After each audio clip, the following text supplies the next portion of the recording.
Kami mengundang Bapak Ibu sekalian yang masih berada di luar ruangan untuk memasuki ruangan conference karena acara sebentar lagi akan kami mulai, dan untuk menempati tempat duduk yang sudah tersedia.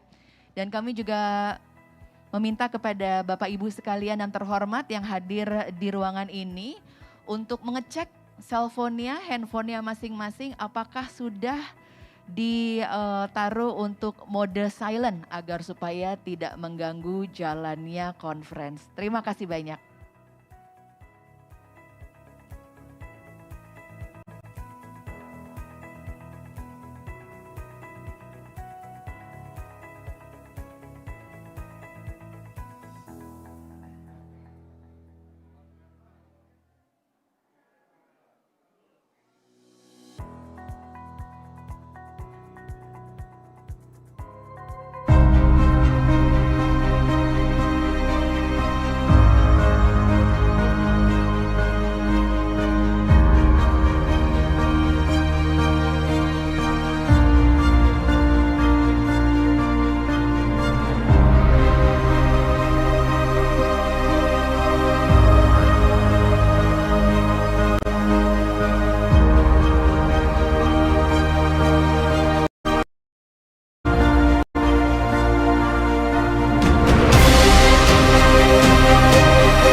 Kami mengucapkan selamat datang kepada Bapak Ibu yang baru saja memasuki ruang conference.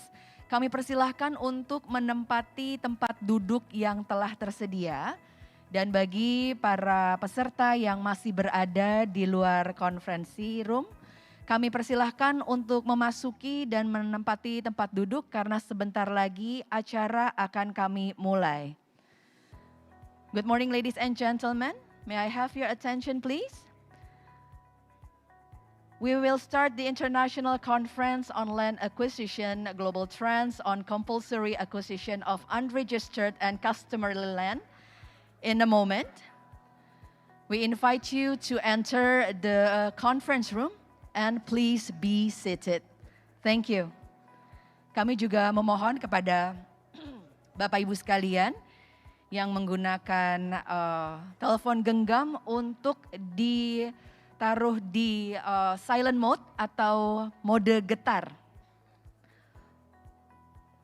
Terima kasih.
Kami mengucapkan selamat datang kepada hadirin yang baru hadir, Ibu Dirjen. Terima kasih atas kehadirannya. Kami persilakan untuk menempati tempat yang telah tersedia.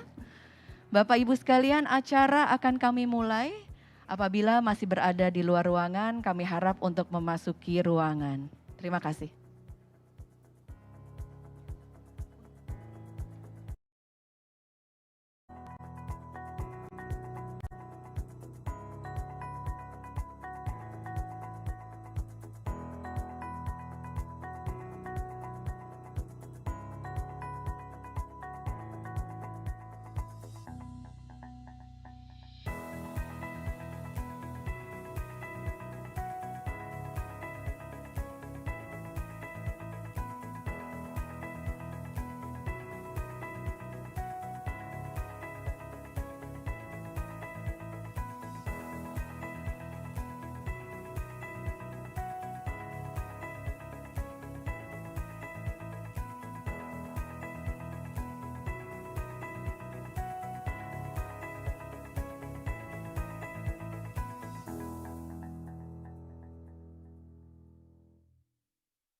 Good morning, ladies and gentlemen. Good morning, ladies and gentlemen. Selamat pagi, Bapak Ibu yang kami hormati. We invite you all, the participants, to pay attention to the following briefs. We would like to invite the first brief by Ritz-Carlton Hotel to deliver the safety brief.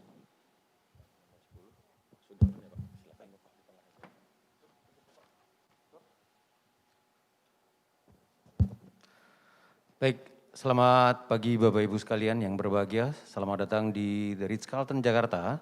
Saya Munib dari Security Department akan menyampaikan beberapa informasi terkait masalah keamanan dan keselamatan selama Bapak Ibu sekalian berada di tempat kami di The Ritz-Carlton Jakarta.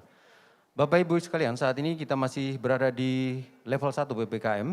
Jadi mohon untuk selalu menggunakan masker, menutup untuk mulut dan hidung, dan juga bisa rajin menggunakan untuk hand sanitizer-nya.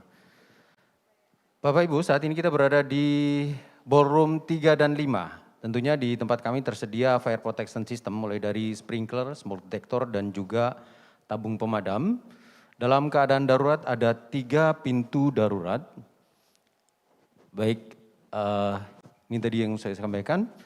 So please put on your mask to cover your nose and mouth. Continue to the next slide.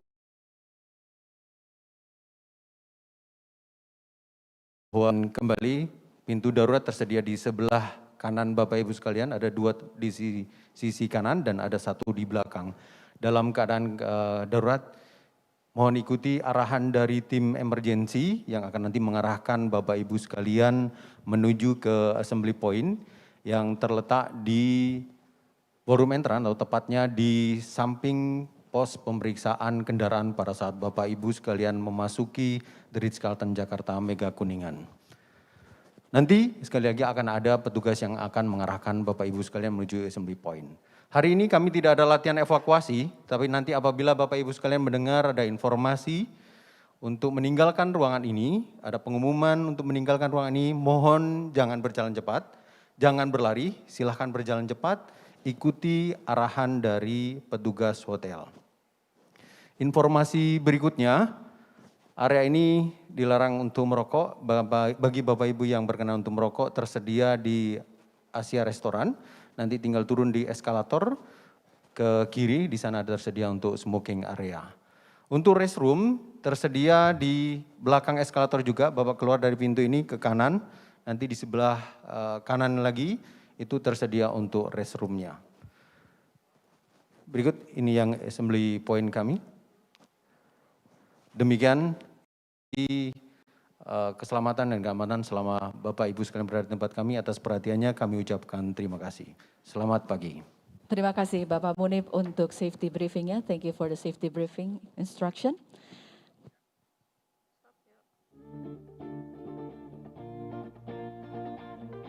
These are health-related protocols and measures for attending events or gatherings on ways to protect yourself and prevent the spread of COVID-19. All those involved in this event must be in a good health condition. You are not allowed to enter the venue and participate in activities. If you have a body temperature above the required or have symptoms such as fever, runny nose, sore throat, and/or shortness of breath, all attendees are required to wear a mask during the event. Wash your hands frequently with soap, hand sanitizer, or alcohol-based wipes. It is mandatory to always keep your distance from other people at least 1 meter and avoid direct physical contact. Practice coughing and sneezing etiquette by covering your nose and mouth with the band of your elbow or use a tissue. Dispose of used masks and tissues in a closed container before throwing them into the trash. Attendees are not permitted to switch or change or move the seats. Please obey the queuing rules and instructions when you enter and leave the venue, or when you are at registration area, at the food service point, at the toilet, at praying facility, at photo spots, at vehicle transit stops, or at any other facilities. Avoid touching the surface of an object in public facilities. Maximize digital technology for registration and interaction to avoid direct physical contact. Avoid having to use shared equipment or items. Use your own utensils, stationery, cutleries, praying kit, or your other personal supplies. Please adhere to the maximum capacity rules that have been set in each location, venue, room, and in any other provided facilities. If you suddenly get sick, please do not continue to participate in the activity. You can contact the organizer, Werkudara team, or committees for further assistance. Learn how to use microphones by following these safe practices and recommendations. Especially for speakers, we have provided dedicated microphones, and it is not allowed to be used interchangeably by fellow speakers, or at least the disinfection process has been carried out. For the use of microphones for participants which are used interchangeably, only use a microphone that has been disinfected, and make sure to sanitize your hands with a hand sanitizer both before and after using the microphone. Microphones that are used interchangeably will always disinfected first after each use.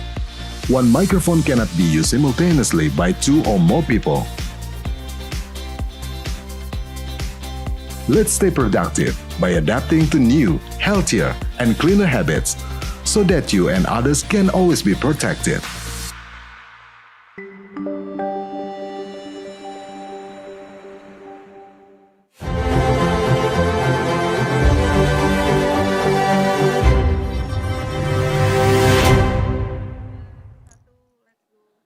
Singing the national anthem.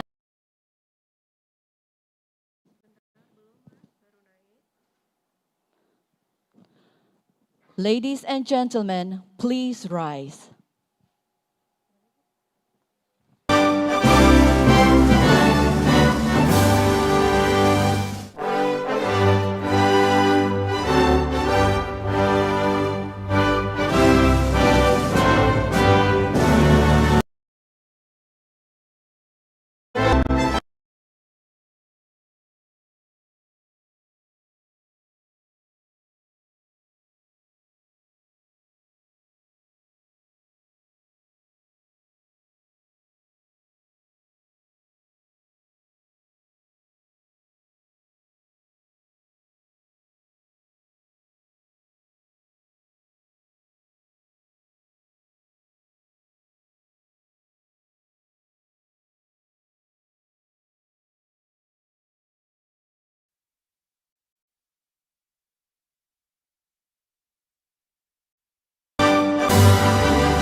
Kindly be seated.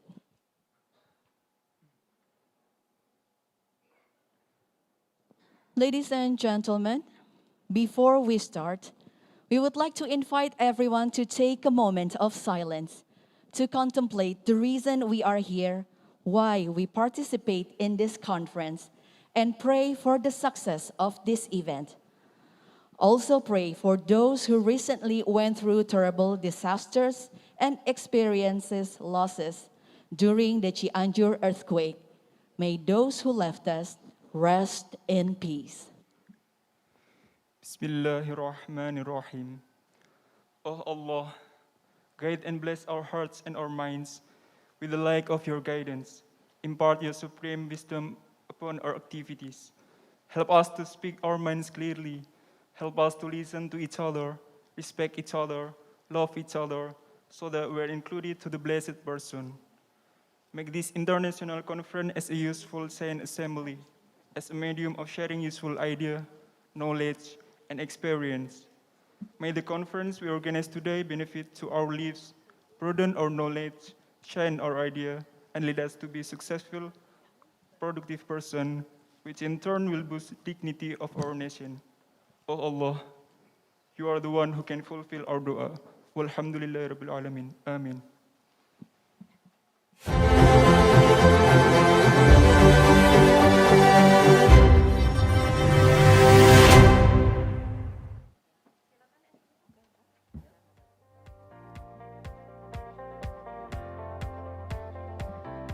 Selamat pagi, Assalamualaikum warahmatullahi wabarakatuh. Shalom, Om Swastiastu, Namo Buddhaya, salam kebajikan dan salam sejahtera bagi kita semua. Good morning ladies and gentlemen, welcome to the International Conference on Land Acquisition, Global Trends on Compulsory Acquisition of Unregistered and Customary Land, How to Avoid Costly Delay while Promoting Fairness for All. It is an honor for me, Claudia Lenke, to be the host for this event. Allow me to greet Minister of the Agrarian Affairs and Spatial Planning, Head of National Land Agency of the Republic of Indonesia, Bapak Hadi Cahyanto, World Bank Operation Manager for Indonesia and Timor-Leste, Ms. Bolorma Amgabazar, Asia Director for International Valuation Standards Council, Mr. Nicholas Konialidis, Director General of Land Acquisition and Land Development of the Ministry of Agrarian Affairs and Spatial Planning, National Land Agency of the Republic of Indonesia, Ibu Embun Sari. Directorate General of Survey Land and Spatial Mapping, ATR BPN, Bapak Virgo Eresta. Director for Land Valuation and Land Economy of the Directorate General of Land Acquisition and Land Development of the Ministry of Agrarian Affairs and Spatial Planning, National Land Agency of the Republic of Indonesia, Bapak Herjon CM Panggabean. We like to extend our warm welcome to all the participants who present here in the room and also the participants who join us online. Thank you for your time. Ladies and gentlemen, unregistered land rights are estimated to account for over 70% land rights in developing countries, including Indonesia. While the World Bank and other international financial institution policies require all recognizable rights holders to receive appropriate compensation, many projects face challenges in compensating the non-title holders due to complex regulatory, historical and cultural context, and also political economy issue. As more and more infrastructure needs to be built requiring land, including as part of the government's current agenda for the energy transition and the climate adaptation, we need to learn a better way to handle the land acquisition and compensation. This international conference seeks to share global experience in the valuation and compensation of unregistered and customary lands and explore ways to avoid costly delay in project implementation while ensuring fairness to all. This is a hybrid full-day conference hosted by the Ministry of Agrarian Affairs and Spatial Planning, National Land Agency of the Republic of Indonesia, and the World Bank. The interpreter service in English and Bahasa Indonesia is available for this event. Please click the interpretation feature at the bottom of your Zoom screen to select your preference language. We also provide a sign language interpreter on the Zoom camera. Ladies and gentlemen, please allow to inform the agenda for today's conference. The first agenda is the opening remarks, and then we will continue to the first session where we will learn from the global experiences on valuation and compensation of unregistered and customary lands, including the use of emerging technologies and innovative social approaches. Then we will have a nice lunch break on the foyer outside the conference room. And then we will continue the second session with discussing with the experts on how to ensure fair and expedient compensation for land can be done to avoid impoverishment and displaced communities, including vulnerable groups. In the last session, we will have a presentation on how the new technologies can improve the valuation and compensation of unregistered and customary land. This international conference is also streamed live on YouTube at Kementerian ATR BPN and also facebook.com/Bank Dunia. Please take your seat and make yourself comfortable. For COVID-19 precautionary measure, we would like all the participants to keep your mask on during the conference. And please do not change seats. And also the hand sanitizer is available on your table. Ladies and gentlemen, we are now in the opening session. So without further ado, we would like to invite Asia Director, International Valuation Standards Council, Mr. Nicholas Konialidis, to deliver the opening remarks. Please welcome Mr. Konialidis.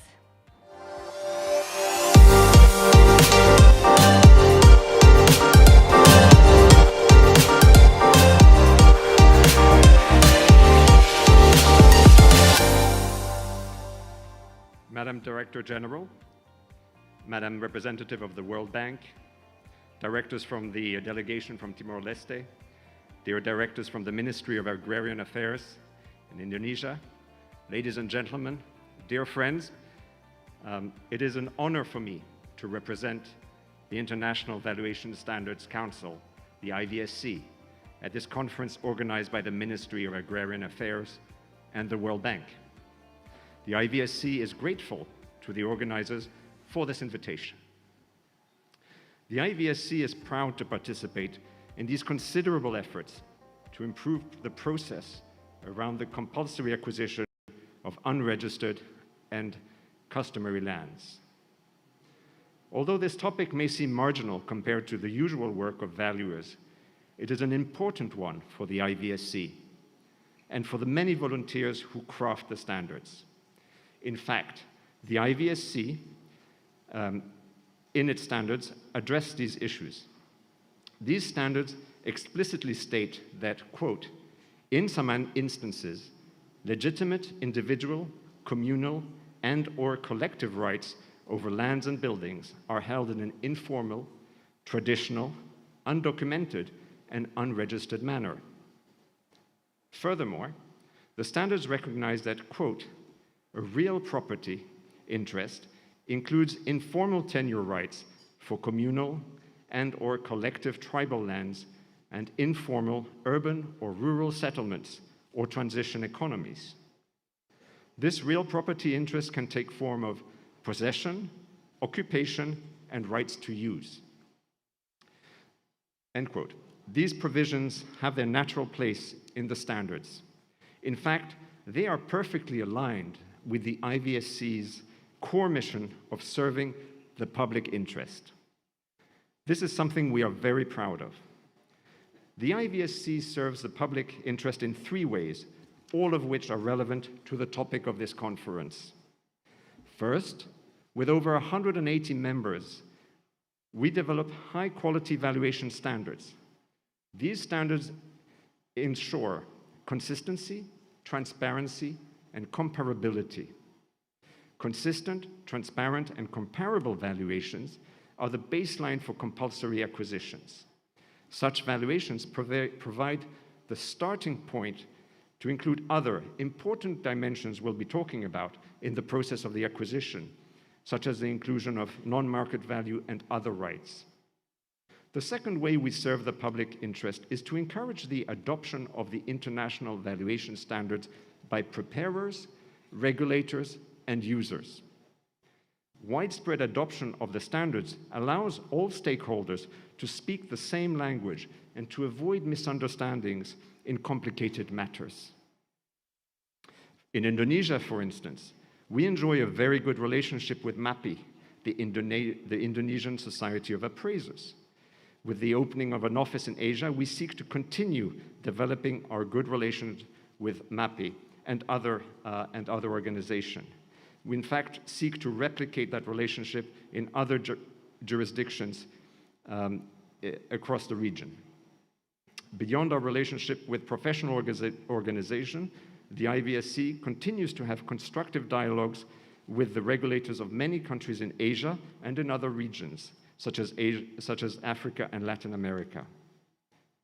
The other way to promote consistency, transparency, and comparability is to encourage commercial and non-commercial users of valuations, such as the World Bank Group and other development financial institutions, to require that all valuations abide by the international valuation standards. Finally, the third way in which the IVSC serves the public interest is by advancing quality and professionalism amongst practitioners. The standards include important core principles of valuation, such as ethics, competency, and compliance. The IVSC published its Code of Ethical Principles, and these have been used since 2011. They were referenced in the Practice Manual for the Valuation of Unregistered Land, published by UN Habitat, RICS, the International Federation of Surveyors, and Global Land Tool Network. In the case of unregistered and customary lands, the lack of information and the ambiguity on the type of interest being valued increase the need to follow ethical principles of integrity, objectivity, and impartiality. These principles can be incorporated into local, national, and regional rules by the relevant regulators and authorities. In conclusion, I would reiterate a very simple message. First, the international valuation standards provide a useful conceptual framework for the acquisition of unregistered and customary lands. Second, as an organization, the IVSC looks forward to engaging with the numerous stakeholders involved in this process. Most importantly, promoting fairness in the compulsory acquisition of unregistered and customary lands is an important topic for the IVSC. It goes to the very heart of our mission to promote the public interest. I am very thankful for this opportunity to listen to the array of dedicated speakers and prestigious panelists the organizers have convened today. I also look forward to meeting all of you during the conference today during the break and lunch. Thank you very much for your attention.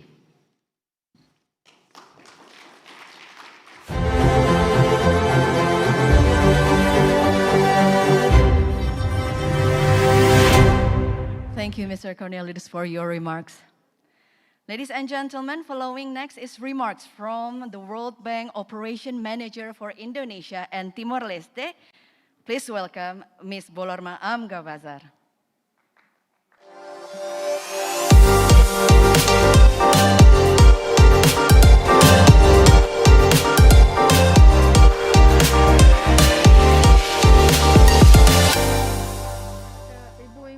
Sari, Director General of Land Acquisition and Land Development in ATR BPN, Pak Virgo Jaya, Director General in ATR BPN, distinguished delegation from Timor-Leste, bon dia, distinguished panelists, speakers of today's event, ladies and gentlemen, selamat pagi, selamat datang ke konferensi hari ini. It's my pleasure to welcome you to this international conference on land acquisition. I would like to start by congratulating the Ministry of Agrarian Affairs and Land Agency for hosting this conference. The World Bank is very proud to support the ministry in its efforts to exchange knowledge and address challenges in acquiring unregistered and customary lands. Globally, governments continue to balance the social needs of different communities and the need for inclusive growth amidst environmental and economic challenges. Sustainable infrastructure development is one example of this balancing act. The energy transition, sustainable land use, climate adaptation require construction in areas where tenure rights might not be yet clearly established. Indonesia is no stranger to this challenge. Here, too, infrastructure development efforts are often hampered by delays due to the long process in acquiring unregistered and customary land.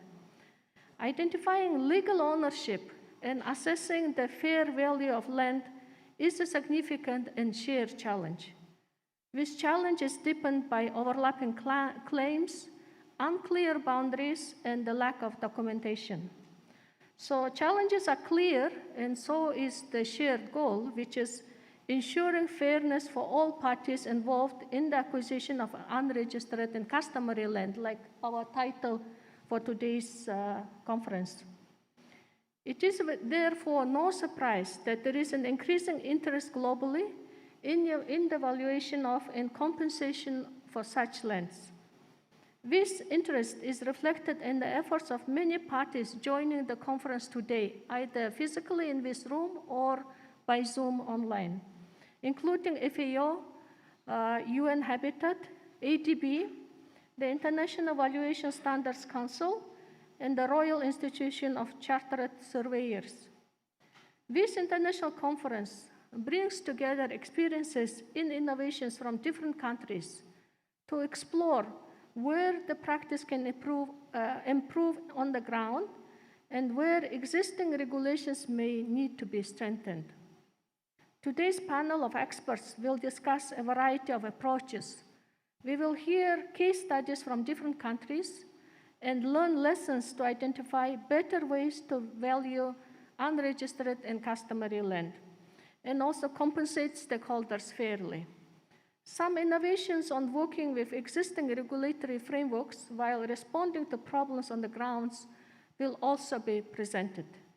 I would like to emphasize that the World Bank stands ready to work closely with the government of Indonesia on ongoing and upcoming initiatives in the area of land acquisition, particularly to expedite much-needed climate-sensitive infrastructure. Thank you again for joining us, and I wish all of us a very good discussion today. Terima kasih banyak.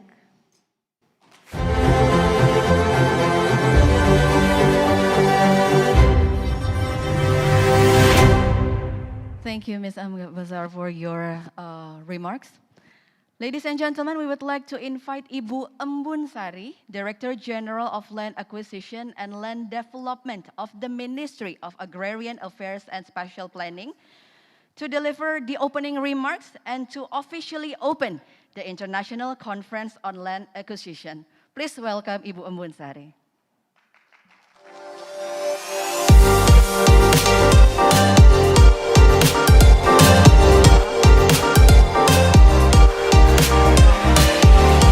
Selamat pagi, salam sejahtera bagi kita semua. Shalom, Om Swastiastu, Namo Buddhaya, salam kebajikan. Yang terhormat Mrs. Bolorma, Operation Manager for the World Bank in Indonesia and Timor Leste, Asia Director for International Valuation Standard Council. I'm so sorry as I use bahasa for this remark. Yang terhormat mungkin hadir di Zoom, Bapak Sekjen, Bapak Irjen, yang saya hormati Pak Virgo, Direktur Jenderal SPPR, Survei, Pengukuran dan Pemetaan Ruang. Yang saya hormati juga para staf ahli dan para pejabat tinggi media lainnya, yang juga mungkin hadir di Zoom meeting, para pembicara, dan panelis yang juga saya hormati, Bapak Ibu mungkin hadir ini Kepala Badan Bank Tanah, kita sudah punya Bank Tanah juga, pejabat tinggi Pratama yang berkesempatan hadir pada pagi hari ini, para Kakanwil, kita mengundang seluruh kepala kantor wilayah BPN Provinsi se-Indonesia, mungkin yang di Jawa dan sekitarnya bisa berkesempatan hadir secara fisik, dan juga yang hadir ini keseluruhan kita undang yang mungkin hadir lewat daring. Kemudian perwakilan dari Kemenko Perekonomian, perwakilan dari Kementerian PPN Bappenas, Kementerian Keuangan, Kementerian Dalam Negeri, PUPR, KLHK, KSP, Elman, perwakilan dari Timor Leste, thank you, dari badan usaha, dari LSM yang berkesempatan hadir, serta semua yang hadir baik secara fisik maupun secara daring yang tidak dapat saya sebutkan satu persatu. Alhamdulillah wa syukurillah, kita panjatkan kehadiran Allah Subhanahu wa taala sehingga kita semua dapat melaksanakan dan hadir dalam acara International Conference on Valuation and Compensation of Unregistered and Customary Lands. Secara ya kita laksanakan secara hybrid ya pada hari ini. Sebelumnya saya ingin menyampaikan permohonan maaf dari Bapak Marsekal, Bapak Hadi Cahyanto, Bapak Menteri ATR dan BPN mendadak sekali diundang ke Istana Negara pagi ini. Selanjutnya ada penyerahan sertifikat yang dilanjutkan dengan penyerahan sertifikat yang tidak bisa diwakilkan tentu saja karena di Istana Negara. Sedianya beliau semangat sekali untuk memberi arahan dan membuka konferensi ini ya karena tugas yang tidak bisa ditinggal dan mewakilkan kepada saya untuk menyampaikan speech dari beliau dan juga membuka nantinya. Bapak Ibu yang saya hormati, saya mengucapkan atas nama Bapak Menteri selamat datang dan juga terima kasih atas keringanan langkah kehadiran Bapak Ibu dalam acara ini, dan juga acara ini terselenggara berkat kerjasama kami, kolaborasi yang baik antara ATR BPN dan World Bank. Thank you, Mrs. Bolorma. Bapak Ibu hadirin yang saya hormati, penyelenggaraan pengadaan tanah bagi pembangunan untuk kepentingan umum merupakan hal mendasar yang menentukan sukses tidaknya negara mewujudkan cita-cita masyarakat sejahtera, adil dan makmur. Di Indonesia itu ada Undang-Undang 2 tahun 2012 yang juga sudah diperbaharui dengan Undang-Undang Cipta Kerja, Undang-Undang 11 tahun 2020 untuk menjamin tersedianya tanah untuk pembangunan melalui proses pengadaan tanah. Dan pengadaan tanah ini harus mengedepankan prinsip kemanusiaan, demokratis dan adil. Demikian juga percepatan berbagai proyek strategis nasional yang telah dicanangkan oleh Bapak Presiden tidak akan dapat terlaksana dengan baik tanpa keberhasilan pengadaan tanah. Kalau tidak ada tanahnya, kita mau membangun di mana? Akan tetapi kendala pengadaan tanah akan berdampak pada upaya negara untuk mempercepat pemenuhan kebutuhan dasar dan peningkatan kesejahteraan masyarakat. Bapak Ibu hadirin yang saya hormati, ada UUPA Undang-Undang Nomor 5 Tahun 1960 tentang Peraturan Dasar Pokok-pokok Agraria yang secara tegas mengamanatkan pengakuan terhadap hak ulayat dan hak-hak sejenisnya dari masyarakat hukum adat. Memang ada garis kerasnya sepanjang menurut kenyataannya masih ada. Dan untuk itulah Kementerian ATR BPN menyambut baik berbagai usaha dan upaya penghormatan hak-hak ulayat dan masyarakat hukum adat tersebut. Conference hari ini mengambil tema Global Trends on Compulsory Acquisition on Unregistered and Customary Lands, How to Avoid a Costly Delay while Promoting Fairness to All. Tidak hanya sebagai bentuk upaya untuk memperkuat pengadaan tanah bagi pembangunan untuk kepentingan umum, tetapi lebih luas harus dimaknai sebagai upaya untuk memberikan penghormatan dan pengakuan terhadap masyarakat hukum adat di Indonesia. Para stakeholder termasuk para pegawai pemerintah dan para partner. Pembangunan diharapkan akan memperoleh pembelajaran dan pemahaman baru terkait penilaian dan kompensasi yang adil atas tanah yang belum terdaftar dan tanah adat atau tanah ulayat yang pada akhirnya pembangunan dapat berjalan lebih lancar dan konflik sosial dapat dihindari. Bapak Ibu hadirin yang saya hormati, sejalan dengan program percepatan pembangunan, pemerintah telah mengejar target seluruh bidang tanah terdaftar pada tahun 2025. Kementerian ATR BPN berperan mendaftar seluruh bidang tanah, tentu saja yang di luar area kawasan hutan, melalui program PTSL yang telah bergulir sejak 2017 dan ATR BPN mampu mengakselerasi pendaftaran tanah dari sebelumnya hanya maksimal 1 juta per tahun, sekarang dikerjakan oleh Pak Virgo 5 sampai dengan 10 juta bidang per tahun. Dan saat ini sudah terdaftar 81,5 juta bidang atau 65% sudah terdaftar dari total keseluruhan 126 juta bidang. Mudah-mudahan PTSL ini nantinya bisa mengatasi permasalahan sengketa, konflik, serta mafia tanah. Bapak Ibu hadirin yang saya hormati, saya ucapkan terima kasih kepada semua pihak yang terlibat dalam penyelenggaraan konferensi internasional ini. Selain kolaborasi kami dengan Bank Dunia, kami juga disupport oleh institusi internasional, International Valuation Standard Council, kemudian juga Asian Development Bank dan Royal Institution of Chartered Surveyors dan UK Land Registry, juga dari Ordnance Survey UK dan juga di Institution of Surveyor of Uganda. Kalau dari Indonesia diwakili dari tenaga ahli menteri Bapak Nur Fauzi Rahman, tadi sudah hadir. Nanti akan memaparkan tentang kompleksitas pengakuan tanah ulayat dan tanah adat, kemudian atas pertimbangan bahwa penentuan besar nilai ganti kerugian dalam pengadaan tanah di Indonesia dilakukan oleh penilai publik. Paparan tentang penilaian tanah belum terdaftar dan tanah adat ulayat akan disampaikan oleh Ketua MAPI, Bapak Muhammad Mutakin, dan dalam diskusi panel dari Indonesia akan diwakili oleh Prof. Dr. Insinyur Nur Azam Ahsani dari IPB, tadi sudah ketemu dengan saya. Oh ya. Terima kasih Prof sudah hadir. Dan praktisi penilai publik Ibu Rengganis Kartono, terima kasih Ibu.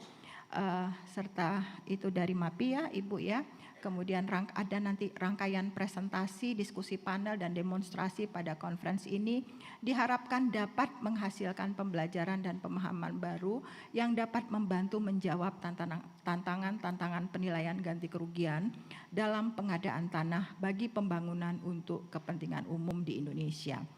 Bapak Ibu hadirin yang saya hormati, Kementerian ATR BPN adalah pengemban amanat negara sebagai pelaksana pengadaan tanah bagi pembangunan untuk kepentingan umum dituntut harus mampu bekerja lebih transparan, lebih cepat, efektif, dan efisien.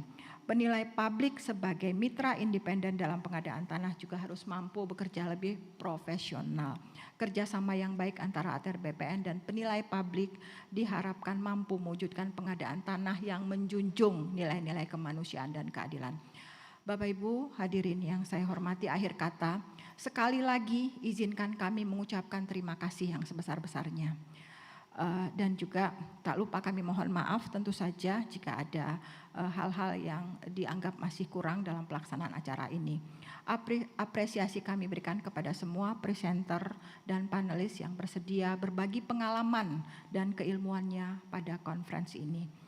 Untuk Bank Dunia, sekali lagi kami mengucapkan terima kasih tak terhingga atas kerjasama kita dan semoga kerjasama yang baik ini dapat berlanjut di kegiatan-kegiatan lain yang bermanfaat bagi kemajuan bersama. Bapak Ibu, jadi mewakili Bapak Menteri ATR Kepala BPN dengan memohon ridho Allah Subhanahu wa Ta'ala, seraya mengucapkan Bismillahirrahmanirrahim. International Conference on Valuation and Compensation of Unregistered and Customary Lands pada hari ini Kamis 1 Desember 2022 dibuka. Sekian, billahi taufik wal hidayah. Assalamualaikum warahmatullahi wabarakatuh. We invite Ibu Embun untuk tetap ada di atas. And we also would like to invite Miss Bolorma Amgabazar to join us on stage, and also Bapak Herjon CM Panggabean. Kami persilahkan for the opening ceremony of today's conference. Yeah, Ibu Embun, kindly put your hand on the button, and on the count of 3, we press the button. Ladies and gentlemen, to officially open the conference, 1, 2, 3. The International Conference on Land Acquisition, Global Trends on Compulsory Acquisition of Unregistered and Customary Land is officially open. Once again, let's give a big round of applause for the success of the conference.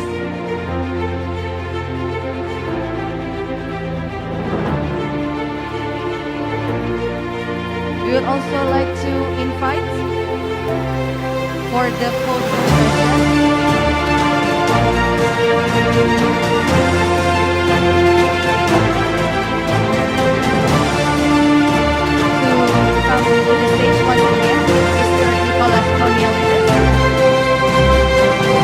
Mr. Satoshi Ishihara, delegation from the Ministry of Justice Timor-Leste, Zendofeva Xavier Correa, Horacio da Silva and Afonso da Costa Bello, and also Bapak Virgo Ernesta.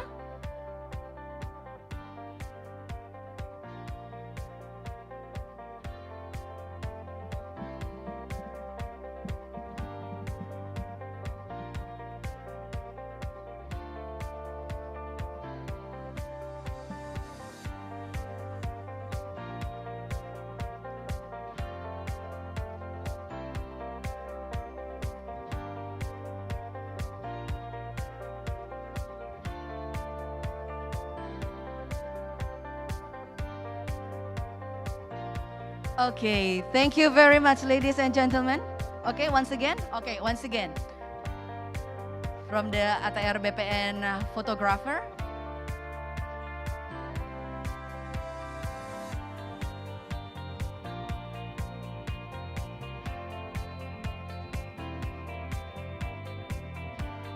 Okay, please stay on the stage. We need to have a... Oke, kami persilahkan. Oke, Ibu Embun untuk di tengah. Oke, baik.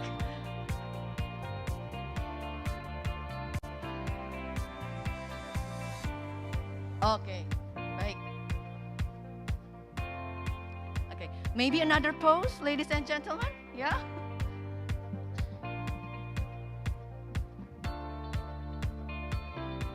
Ya. Oke, a little bit closer. Oke.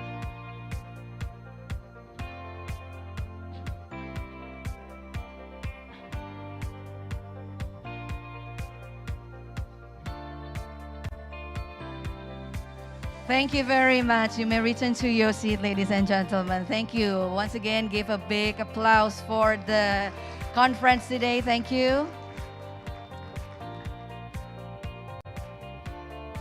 Bapak Ibu hadirin sekalian, ladies and gentlemen, distinguished guests, we're about to move on to our first session of discussion.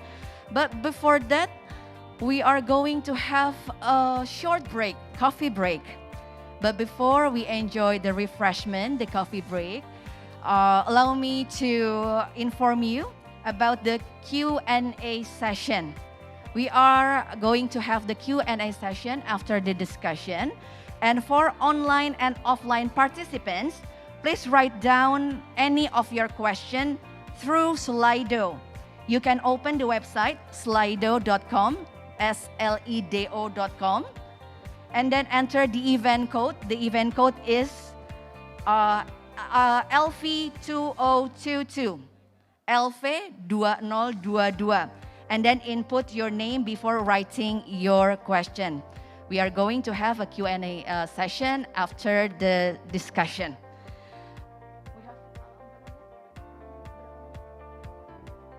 Okay, ladies and gentlemen, please enjoy your short break.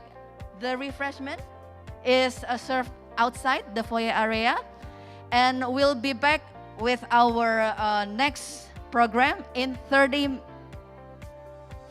minutes. Dalam waktu 15 menit kita akan langsung memulai sesi diskusi yang pertama. Kami persilahkan Bapak Ibu untuk menikmati coffee break yang telah tersedia di luar. Terima kasih.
Ladies and gentlemen, Bapak Ibu sekalian, our next program is about to begin. We invite you to enter the conference rooms once again. Bapak Ibu sekalian, acara akan kami mulai sebentar lagi untuk diskusi yang pertama mengenai case studies. Kami undang untuk memasuki ruangan konferensi dan duduk di tempat yang telah diduduki tadi. Terima kasih.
Ibu bapak sekalian yang masih berada di area foyer, kami persilahkan untuk mengambil coffee break, refreshment dan dibawa ke mejanya masing-masing karena acara akan kami mulai untuk case study discussion.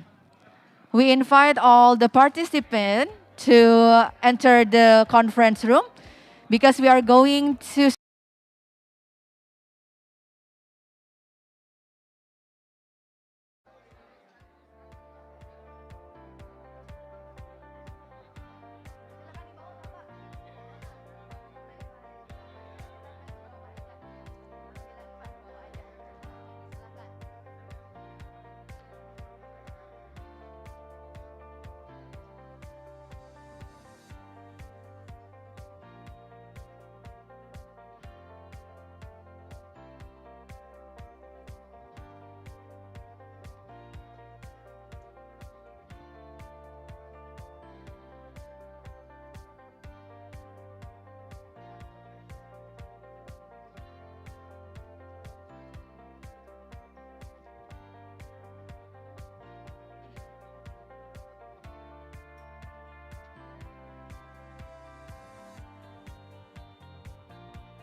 Kami kembali mengundang, mempersilahkan Bapak Ibu sekalian yang masih ada di luar untuk memasuki ruangan. Karena dalam 2 menit lagi kita akan memulai acara berikutnya. Kami persilakan apabila masih belum selesai untuk menikmati sajian kopi, teh, dan makanan, boleh dibawa yang belum selesai ke dalam ruangan agar supaya acara bisa kami teruskan sesuai dengan jadwal. Terima kasih.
Welcome back Bapak Ibu, ladies and gentlemen. I hope you have a good refreshment and we are about to continue our program for today's conference. Should we inform you about this meeting rules? A Q&A session. We are going to have a Q&A session after the discussion. For online and offline participants, please write down your question through Slido from the website slido.com. And do not forget to enter the event code. It's LV2022. I mean LV2022.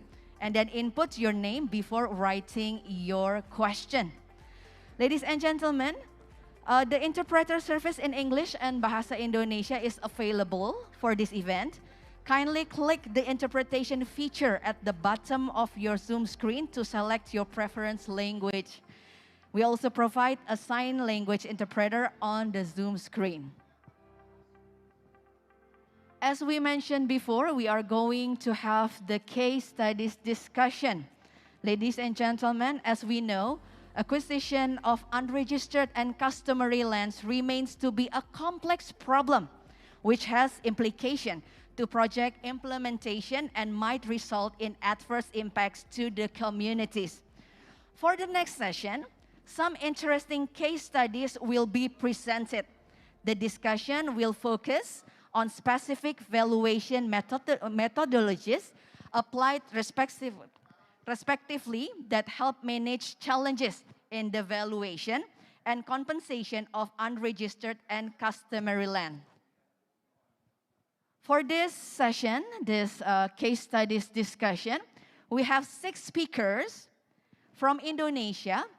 Nur Fauzi Rahman, PhD, expert resource for the Minister of Agrarian Affairs and Spatial Planning, National Land Agency of the Republic of Indonesia on participation and communities empowerment.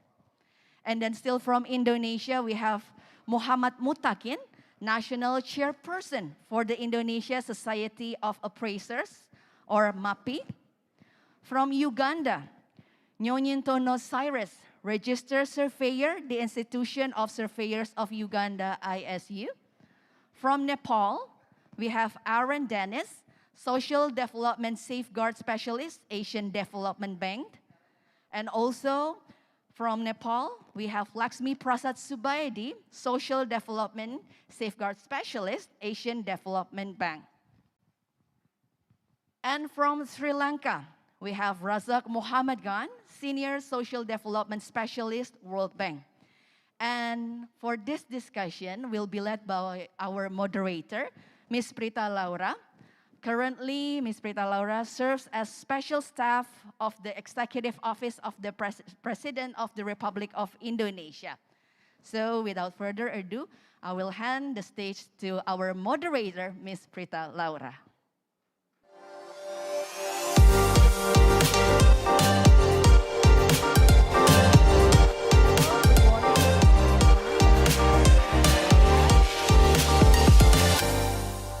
Assalamualaikum warahmatullahi wabarakatuh.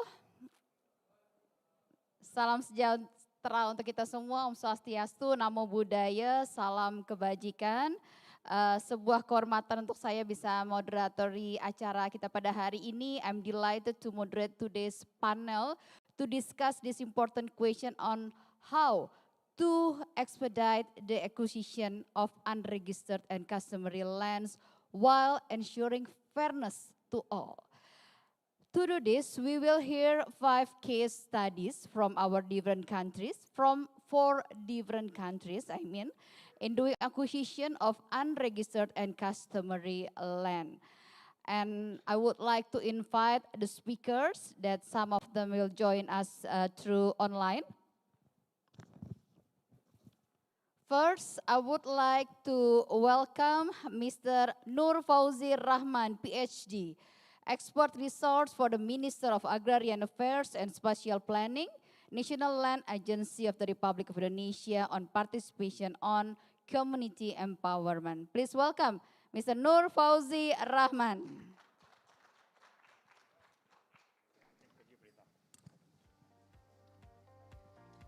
And for the next speaker, I would like to invite Mr. Muhammad Mutakin, National Chairperson for the Indonesian Society of Appraisers, MAPI. Please welcome Mr. Muhammad Mutakin.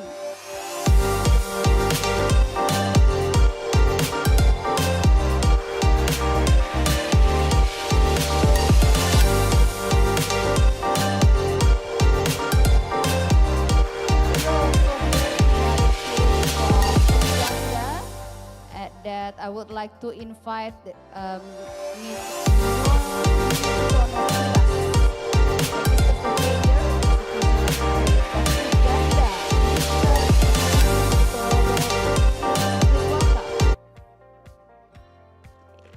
That will join us through online.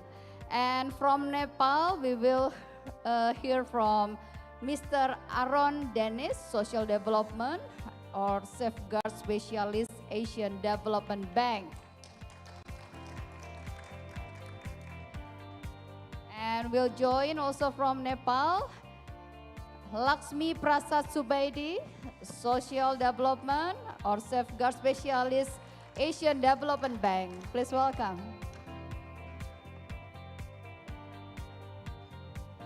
And last but not least, we will hear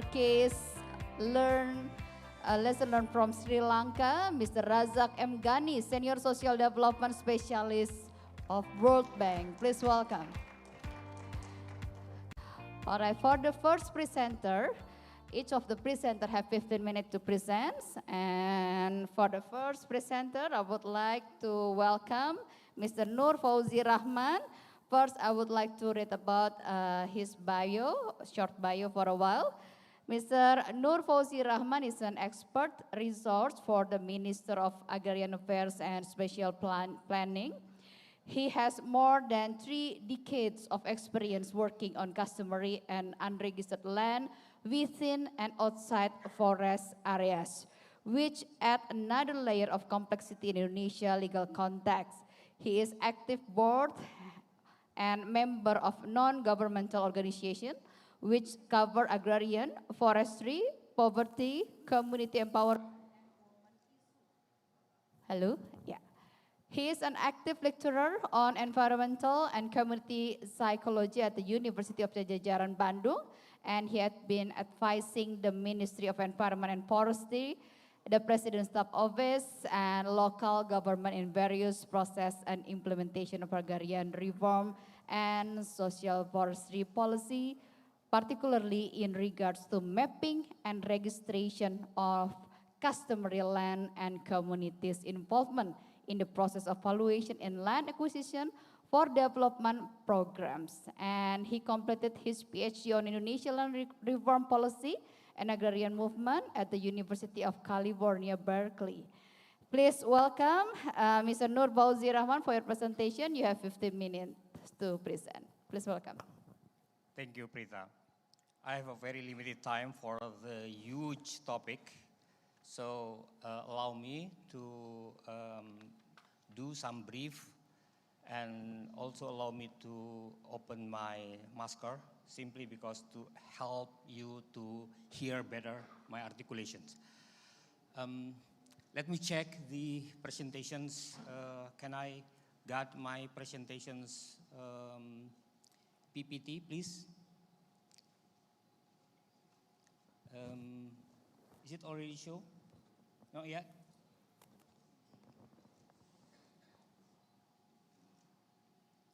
Might the committee help me to show my presentations?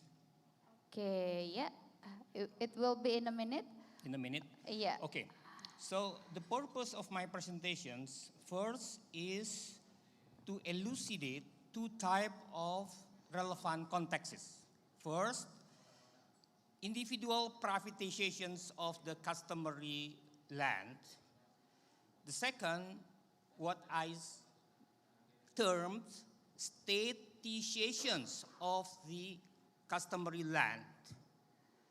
So, my second purpose of my presentation is to explicate, I use the term, ontological differences between modern conception of private property rights and customary property rights. And the last one, I will give some recommendation and further reference on how we can learn more about this issue. Next, please. I hope you are familiar with the huge presentations on how many land that already registered in non-forest area. Look at that, the statistics. Thanks for Jatmiko to give me these pictures. I don't want to go in detail, but the problems of this, where is the customary land in this picture? Of course, there are unregistered land that governments, national agencies, and other helping stakeholders, organizations, help to make it possible to achieve at the 100%. But in what they imagine as 100%, where is the customary land? Okay, I will show you the blind spot of this land registration. Next, please. We know the land that are registered partly come from customary land. This is what I call individual privatization of customary land. They come from partly from the customary lands attached to the hak ulayat, or from jointly owned lands from one descendants that cultivated with use right by the community members or outsiders. So these individualizations brings about two changes at once. Namely, first, the nature of ownership from communal to individuals. And the second, the different regulatory regimes that are enforced, where customary law is replaced by formal land laws.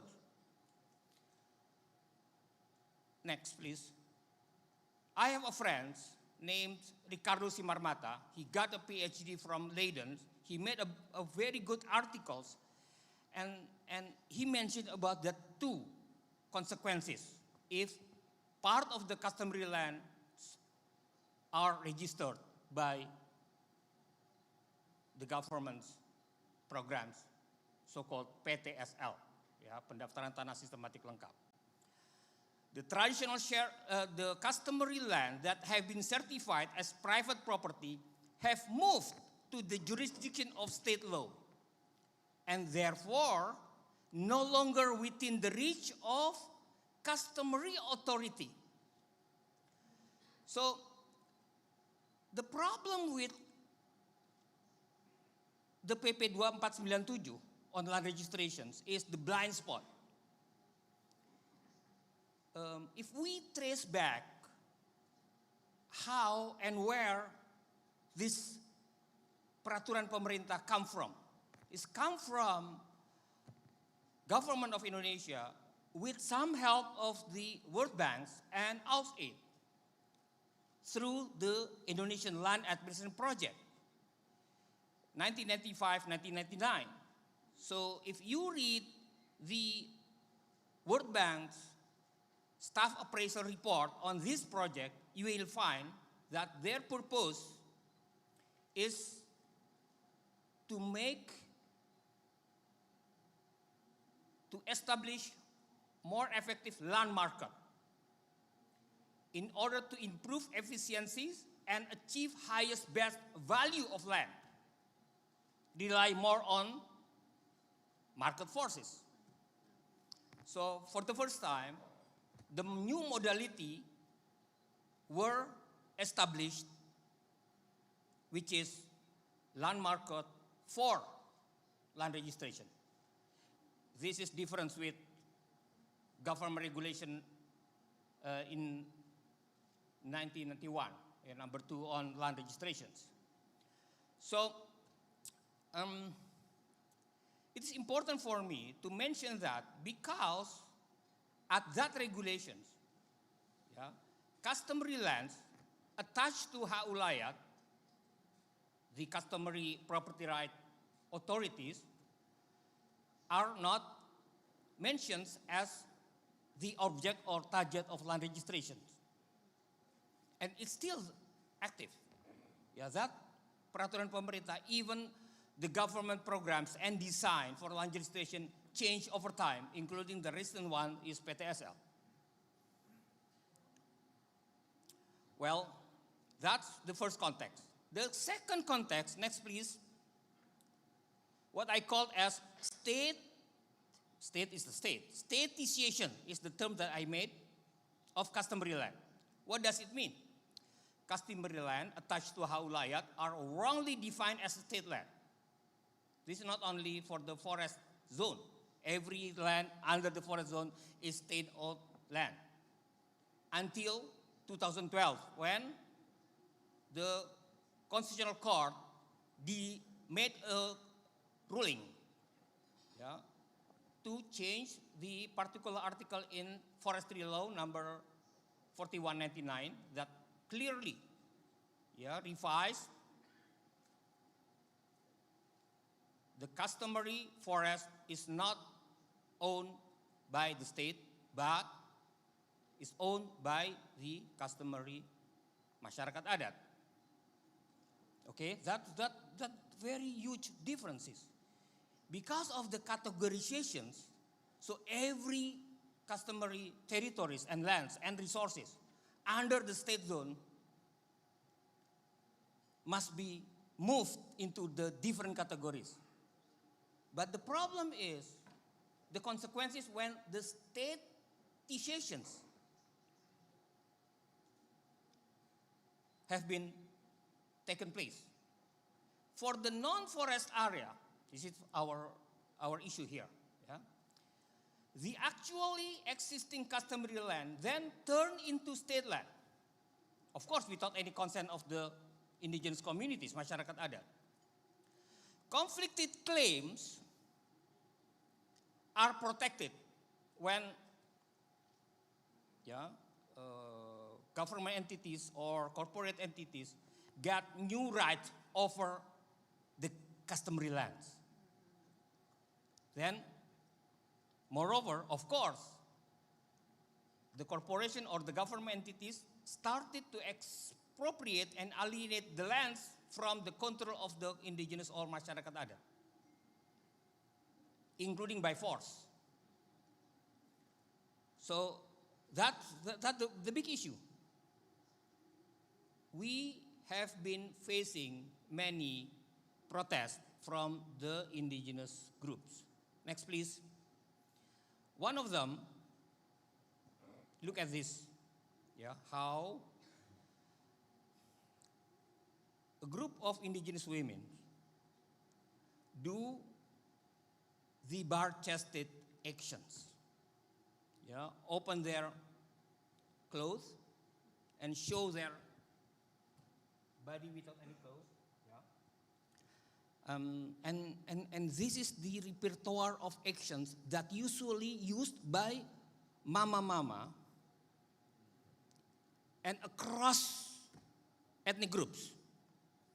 My friends, Indira Simbolo, now she has been a position in the indigenous expert in ADB in Manila, made a dissertation on this, how a group of women of the Bataks made a protest to the land acquisitions for the corporation for PT Inti Indorayon at the time that controlled more than 700,000 hectares of the forest area.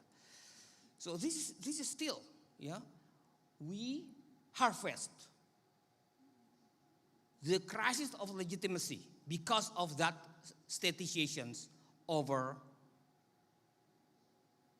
customary land that they already inherited years from their ancestors.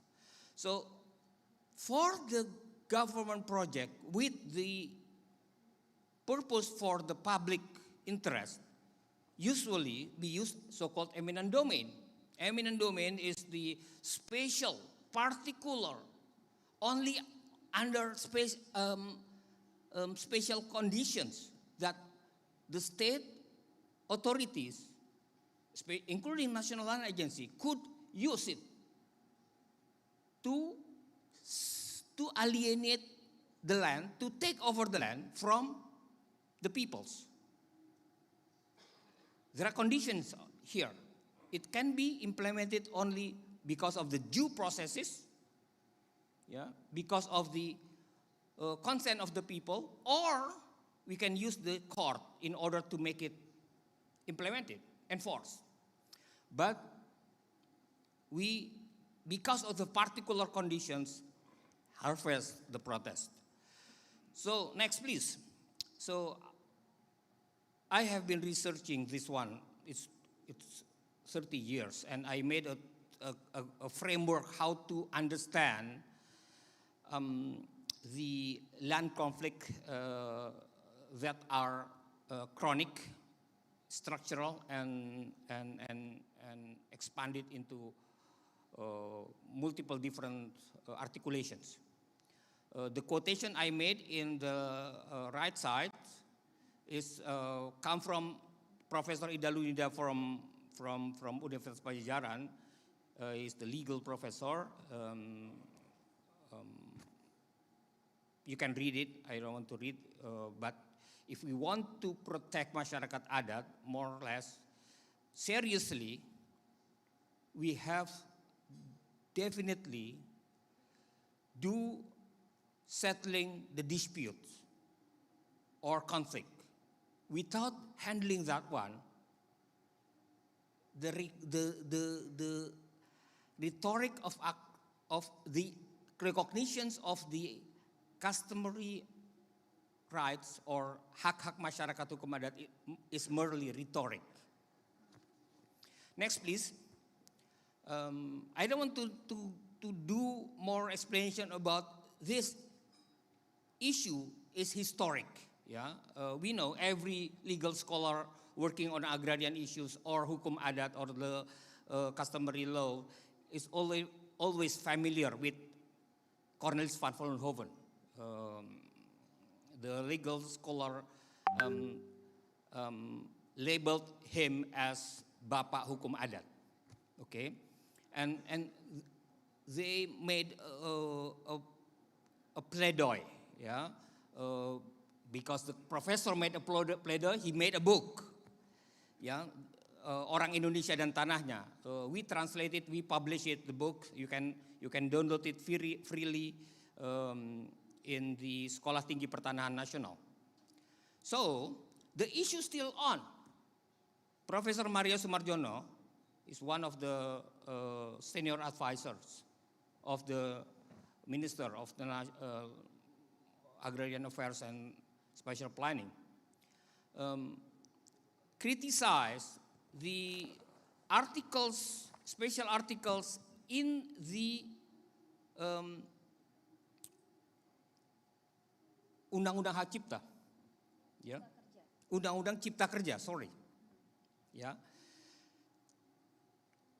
There's option in Undang-Undang Cipta Kerja mentions that for the customary land, tanah-tanah yang dilekati hak ulayat, ya, the customary land attached by the hak ulayat may be given by national agency through hak pengelolaan. HPL, hak pengelolaan, is a term, a new term. It's not been mentioned in the Basic Agrarian Law 1990. No, it's just a new invention. And the assumption of the HPL is a state land. So the Mario Soemarjono criticized this one because this is contradictory with the nature, the very nature of the customary land, which is their embedded ownership. It's not something because you didn't know it, then you can give the particular land legal scheme, yeah, based on assumption that the land is state-owned land. Next, please.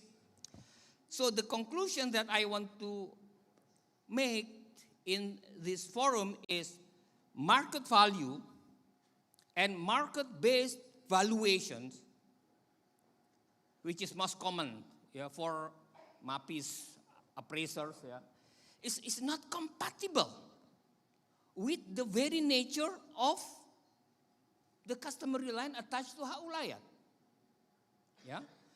The notion of the property is fundamentally different between modern private property right with and customary property right.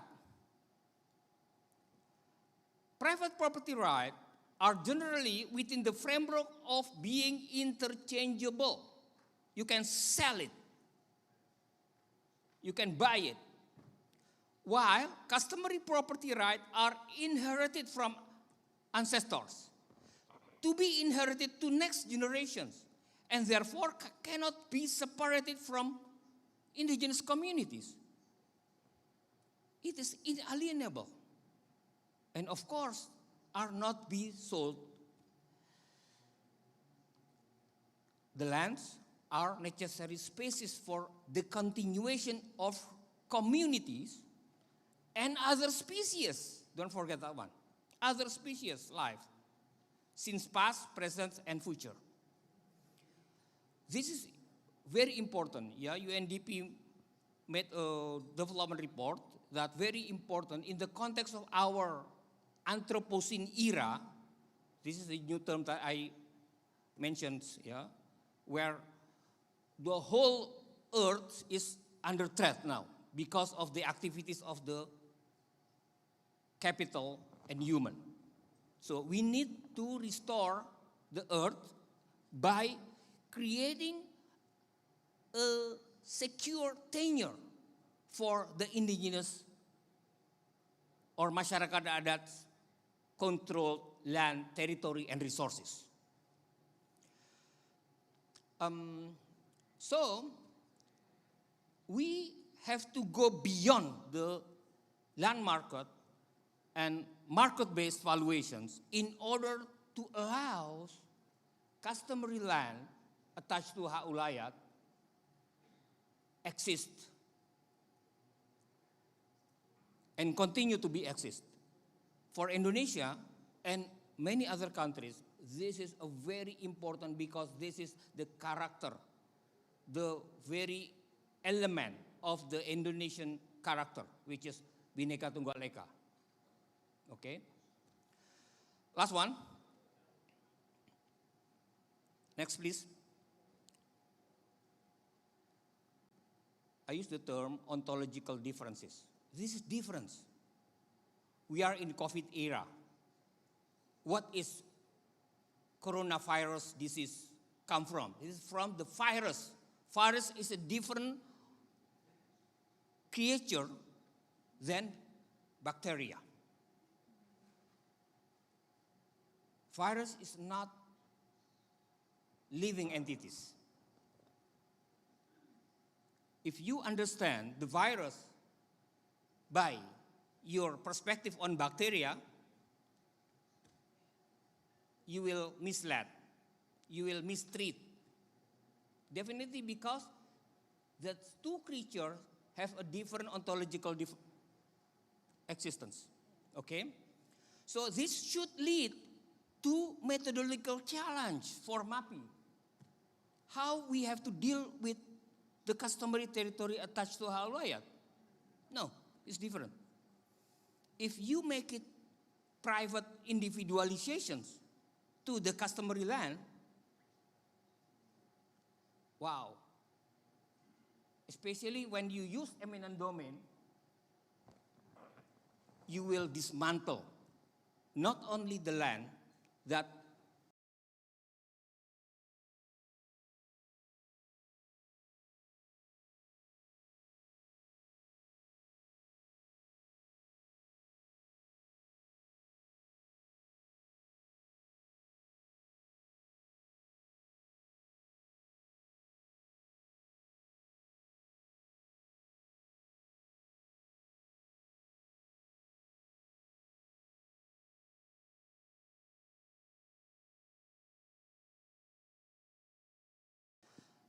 final reflections, please, the last slide.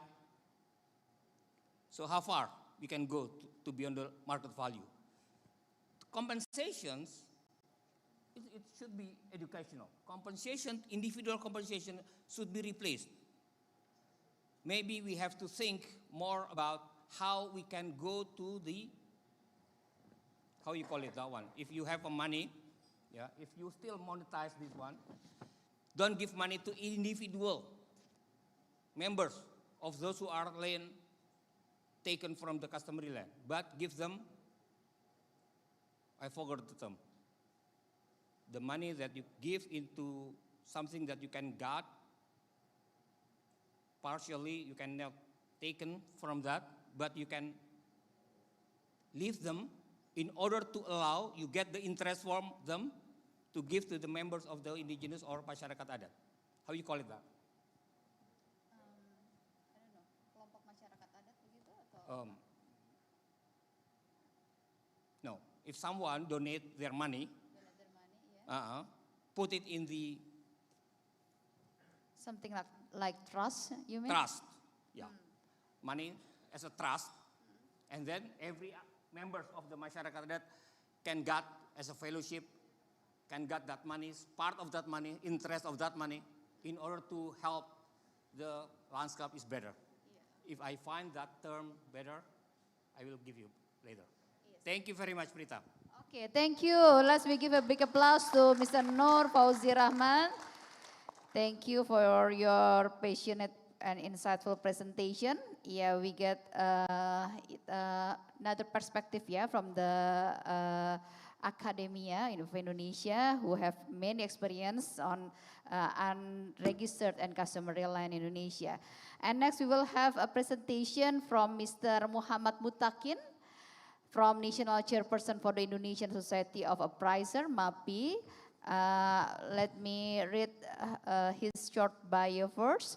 Mr. Muhammad Mutakin is the chairperson of the Indonesia Society of Appraisal, an association of licensed valuator in Indonesia, and established property consultant.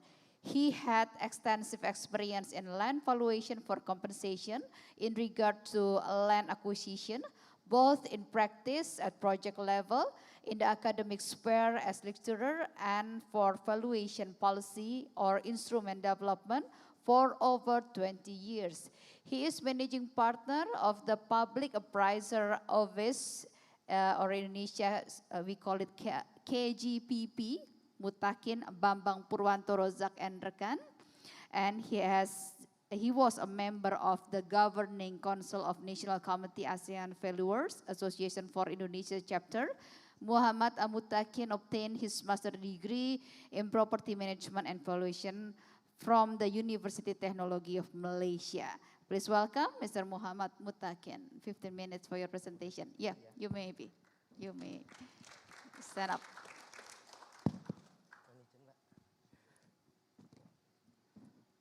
Mohon izin berdiri. Bismillahirrahmanirrahim. Assalamualaikum warahmatullahi wabarakatuh. Selamat pagi, salam sejahtera dan sehat untuk kita semua. Mungkin PowerPoint saya dapat dibantu. Nah, baik. Terima kasih. Saya akan mencoba membawakan mengenai penilaian untuk tanah yang belum terdaftar dan tanah adat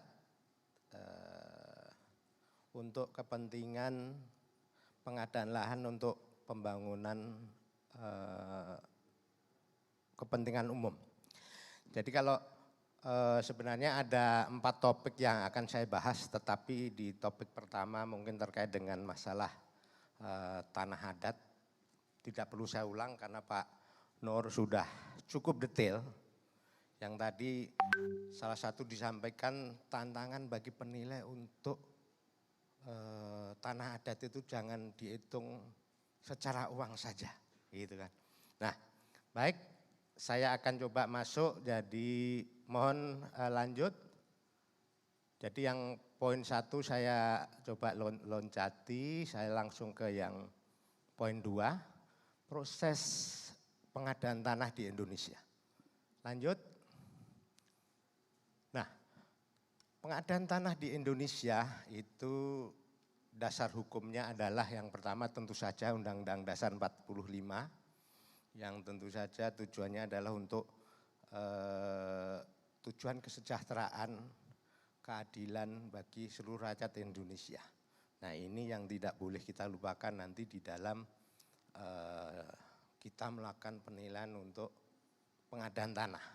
Kemudian yang kedua, Undang-Undang Pokok Agraria. Kita harus memperhatikan itu karena belum ada undang-undang yang terkait dengan pertanahan yang mengatur selain Undang-Undang Pokok Agraria. Kemudian yang ketiga adalah, nah ini khusus untuk pengadaan tanah. Nah, Undang-Undang Nomor 2 Tahun 2012 yang kemudian juga sudah disempurnakan melalui Undang-Undang Cipta Kerja Nomor 11 Tahun 2020. Kemudian pelaksanaannya untuk Undang-Undang Cipta Kerja sudah ada Peraturan Pemerintah Nomor 19 Tahun 2021. Kemudian implementasinya juga ada Peraturan Menteri ATR BPN, kebetulan juga Nomor 19 Tahun 2021. Nah, kemudian ada juga satu peraturan yang ini terkait nanti bagaimana dampak sosial ekonomi terhadap masyarakat yang terdampak pengadaan tanah, terutama terkait dengan tanah-tanah yang tidak terregister atau tanah penduduk yang belum mempunyai mempunyai surat. Nah, yang terakhir tentu saja adalah Peraturan ATR BPN Nomor 17 Tahun 2022. Ini yang terbaru yang mengatur mengenai penilai pertanahan. Lanjut. Nah, kalau kita bicara pengadaan tanah ada 4 tahapan, yaitu pertama perencanaan, persiapan, pelaksanaan dan penyerahan hasil. Nah, ini menjadi sangat penting di awal itu adalah di dalam perencanaan kita harus melakukan suatu studi. Jadi calon yang membutuhkan tanah harus melakukan studi yang terkait dengan sosial ekonomi, terkait dengan dampak, terkait dengan keperluan pengadaan tanah yang disusun di dalam DPPT. Kemudian di persiapan itu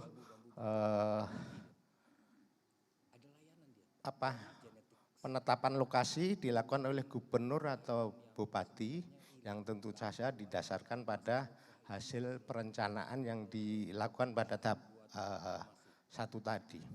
Nah, pada tahap persiapan ini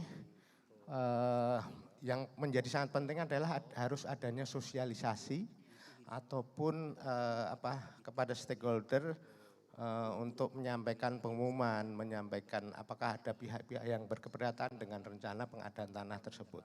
Nah, ini menjadi sangat penting karena jangan sampai nanti pada saat kita melakukan pengadaan tanah ada penolakan dari masyarakat yang mungkin di dalam pelaksanaan nanti akan mengganggu. Nah, yang ketiga, yang kedua tadi juga konsultasi publik itu menjadi penting. Nah, itu untuk yang persiapan, kemudian untuk pelaksanaan yang tentu saja pertama adalah bahwa BPN itu akan membentuk Satgas A, Satgas B untuk melakukan pendataan terhadap tanah, terhadap siapa pemegang haknya, objek apa yang ada di atas tanah, objek apa yang nanti akan mendapat penggantian. Termasuk juga terkait dengan masalah tanah adat ataupun tanah yang belum terdaftar itu menjadi sangat penting menentukan siapa penghuni, siapa yang memanfaatkan tanah tersebut. Nah, kemudian yang berikutnya adalah dilakukan penilaian berdasar data nominatif tadi. Kemudian dari hasil penilaian tadi dilakukan musyawarah untuk menyepakati bentuk penggantian yang akan diberikan, apakah berupa uang atau penggantian tempat lain dan lain sebagainya. Nah, kemudian setelah disetujui tentu saja akan dilakukan pembayaran kepada pihak-pihak yang berhak. Nah, kemudian setelah itu nanti akan ada pelepasan hak oleh si pemegang hak kepada pihak yang memerlukan tanah. Nah, yang paling penting yang kita lakukan adalah bahwa seluruh proses-proses tadi harus dicatatkan di dalam berita acara untuk pendokumentasian. Nah, ini adalah untuk menjaga risiko-risiko yang akan terjadi apabila di dalam perjalanannya ada pihak-pihak yang tidak setuju atau dari pihak lain yang kira-kira nanti akan dapat menghambat pengadaan tanah tersebut. Yang tentu saja terakhir adalah bahwa setelah sertifikat tanah diterbitkan nanti oleh pihak BPN akan menyerahkannya kepada pihak yang memerlukan tanah. Nah, inilah rangkaian kegiatan di dalam melakukan penilaian untuk pengadaan tanah. Yang sangat penting tadi adalah bahwa dokumentasi pengadministrasian menjadi sangat penting. Kadang kita lupa dokumentasi tidak kita perlukan, tidak kita lakukan, akhirnya dapat menjadi masalah di kemudian hari. Lanjut. Nah, khusus untuk penilaian pengadaan tanah ini, kami KPS MAPI telah memiliki standar penilaian Indonesia 204. Yang terbaru adalah tahun 2012. Sebelumnya, 2022, yang sebelumnya adalah SPI 306 2013. Nah, ini karena ada penyusunan peraturan, maka KPSPI melakukan penyusunan menjadi SPI 204. Banyak hal-hal yang diubah, kita menyesuaikan dengan peraturan perundangan yang berlaku. Nah, biaya penggantian baru adalah didasarkan pada si pemilik tanah, nilai bagi si pemilik tanah, yaitu dapat disetarakan dengan nilai pasar. Kalau Pak Nur tadi ada challenge Bapak, apakah dapat disetarakan dengan nilai pasar? Nah, di dalam penggantian itu adalah nilai pasar plus. Ada kerugian ekonomis, kerugian sosial dan lain-lain yang dapat diperhitungkan. Nah, kemudian kalau kita bicara di SPI, nilai penggantian wajar itu dapat dipersamakan dengan penggantian kerugian pada Undang-Undang Nomor 2 Tahun 2012. Lanjut. Nah, komponen nilai penggantian wajar terdiri dari nilai fisik, yaitu tanahnya itu sendiri, dan nilai non fisik yang terdiri dari satu premium terdiri dari kehilangan pekerjaan atau profesi. Kalau untuk rumah tinggal ada solasium atau emotional loss. Jadi kalau kita tinggal di satu rumah sudah berpuluh-puluh tahun pasti akan ada rasa emosional kehilangan rumah tersebut. Kemudian atau ada premium lain yang dapat diidentifikasi. Kemudian yang kedua adalah biaya transaksi, biaya pindah, pajak, dan lain-lain. Nah inilah yang sering kadang saat ini penilai sering menghadapi APH di dalam melakukan penilaian, bahwa ada biaya-biaya yang dianggap bahwa itu salah, tidak memenuhi. Padahal tujuannya adalah agar orang yang dibebaskan itu kehidupannya akan lebih baik. Jangan sampai nanti mereka malah tidak dapat menemukan tanah pengganti. Kemudian ada masa tunggu, itu adalah bahwa di dalam penilaian antara penetapan lokasi dengan pembayaran ganti rugi kadang tidak sekaligus. Nah, sehingga ada waktu jeda untuk menunggu atas pembayaran. Nah, itu juga harus diperhitungkan. Nah, kemudian ada tanah sisa. Kalau misalnya ada tanah yang harus dibebaskan itu harus diperhitungkan juga. Kemudian kerugian fisik lainnya akibat adanya kerusakan akibat kegiatan pengadaan lahan. Lanjut. Nah, ini yang menjadi sangat penting kalau kita melakukan penilaian pengadaan tanah untuk tanah adat. Nah, di dalam SPI itu menyatakan SPI 204 bahwa di dalam melakukan penilaian tanah adat di tahap awal perencanaan itu harus melibatkan tenaga ahli. Sehingga nanti akan tahu kira-kira apa yang harus diganti. Kalau Pak Nur tadi kan tidak dapat diukur dengan uang saja.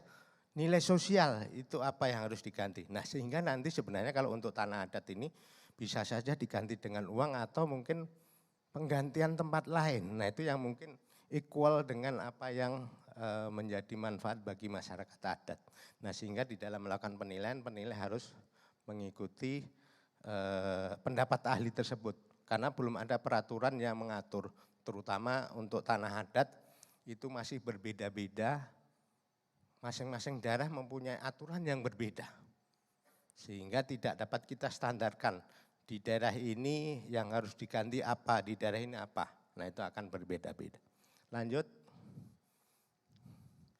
Nah, ini saya akan coba menyampaikan 2 studi kasus. Yang pertama adalah tanah hutan di proyek Bendung Lau Simeme di Sumatera Utara. Bahwa ini proyek ini berdiri di atas tanah hutan tanaman produksi tetap, sehingga di dalam penilaiannya itu tanah tercatat sebagai punyanya Kementerian Lingkungan Hidup dan Kehutanan. Masyarakat menempati atau mengelola tanah tersebut sehingga tanah tidak dilakukan penggantian, tetapi bangunan atau tanaman yang ada di atasnya yang diganti. Tetapi problemnya masyarakat tetap mengklaim bahwa tanahnya minta diganti, padahal dia tidak mempunyai surat yang menunjukkan bahwa dia menguasai tanah tersebut, hanya dia menggarap. Lanjut. Nah, yang kita nilai adalah bangunan, tanaman atau objek yang terkait dengan tanah di atasnya. Gitu. Nah, kemudian yang non fisik itu tentu saja diserahkan kepada masyarakat penggarap. Nah, kalau untuk tanahnya itu tentu saja ada proses pelepasan dari KLKH kepada pihak PUPR yang membutuhkan tanah tersebut. Lanjut. Kemudian lanjut saja untuk saya masuk aja ke yang case kedua, yaitu tanah penilaian tanah untuk pengadaan Bandara Yogyakarta.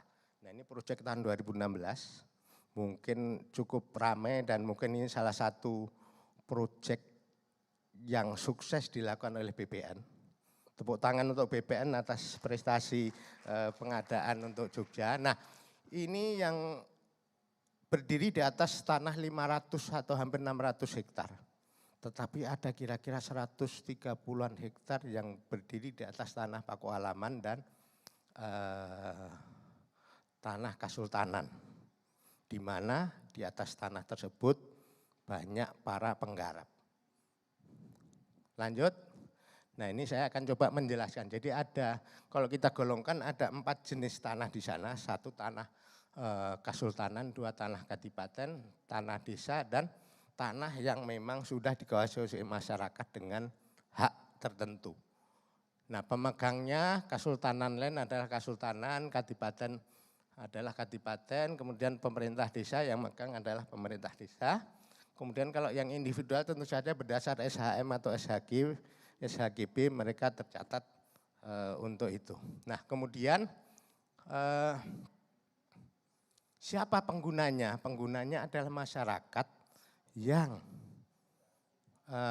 menggarap lah, istilahnya menggarap dengan surat keterangan dari Kasultanan atau Paku Alaman, baik itu berupa kekancingan, ketitir atau anggaduh. Nah ini kalau di bahasa Indonesia kan sulit, apalagi di bahasa Inggris kan. Nah ini memang khas Jogja. Jadi kemudian yang Kadipaten juga begitu, kemudian tanah desa itu dikuasai oleh pemerintah desa. Nah untuk kompensasinya seperti apa? Nah di tanah Kasultanan dan Kadipaten itu tanah penggantian tanah, uang penggantiannya diserahkan ke Kadipaten Paku Alaman ataupun Kasultanan. Sementara bangunan, tanaman, dan kegiatan lain yang ada di atasnya itu diserahkan kepada masyarakat yang telah menempati sesuai dengan data yang diperoleh. Nah data itu adalah tercatat di pemerintah desa. Nah yang menarik juga di Kulon Progo ini ada beberapa tambak. Tambak itu berdiri di atas tanah Kadipaten.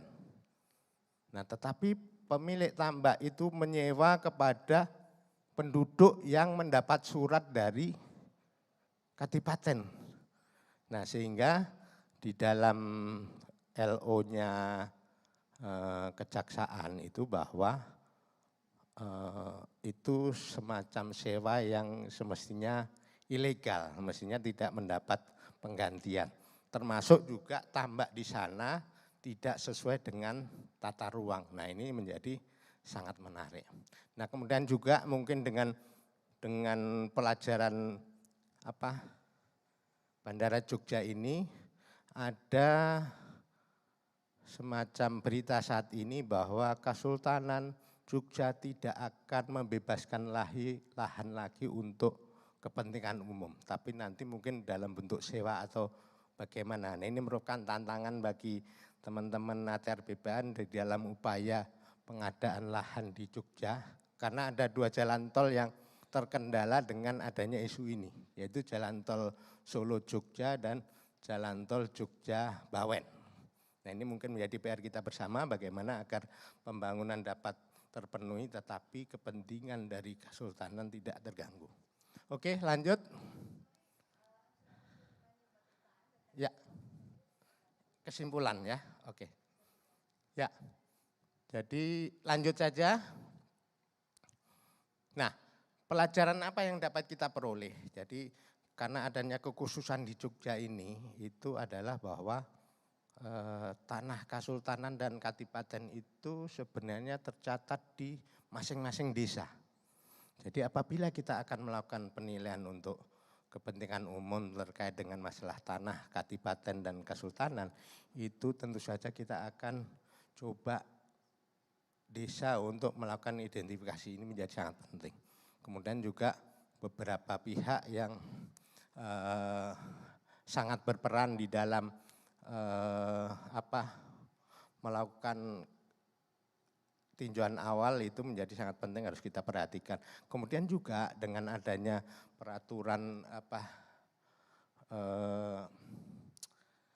Menteri ATR BPN terkait dengan tanah di Jogja, bahwa nanti tanah yang belum terdaftar itu kemungkinan akan menjadi tanah kesultanan dan tanah kadipaten. Nah itu yang mungkin menjadi pelajaran bagi di Indonesia. Kemudian lanjut slide terakhir. Nah terkait dengan hal ini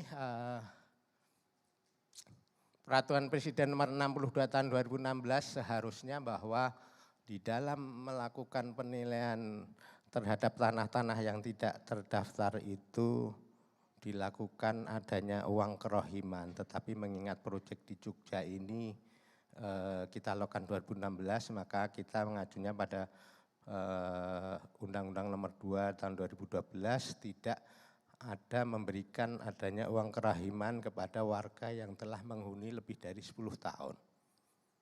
Nah itu. Oke, mungkin itu yang dapat saya sampaikan. Mungkin kalau ada nanti pertanyaan silahkan. Terima kasih. Saya kembalikan kepada moderator. Terima kasih. Assalamualaikum warahmatullahi wabarakatuh. Waalaikumsalam. Thank you so much, Mr. Muhammad Mutakin, for your presentation. That's a case from Indonesia, lesson learned from Indonesia. And next we will hear about lesson learned from case in Uganda. Mr.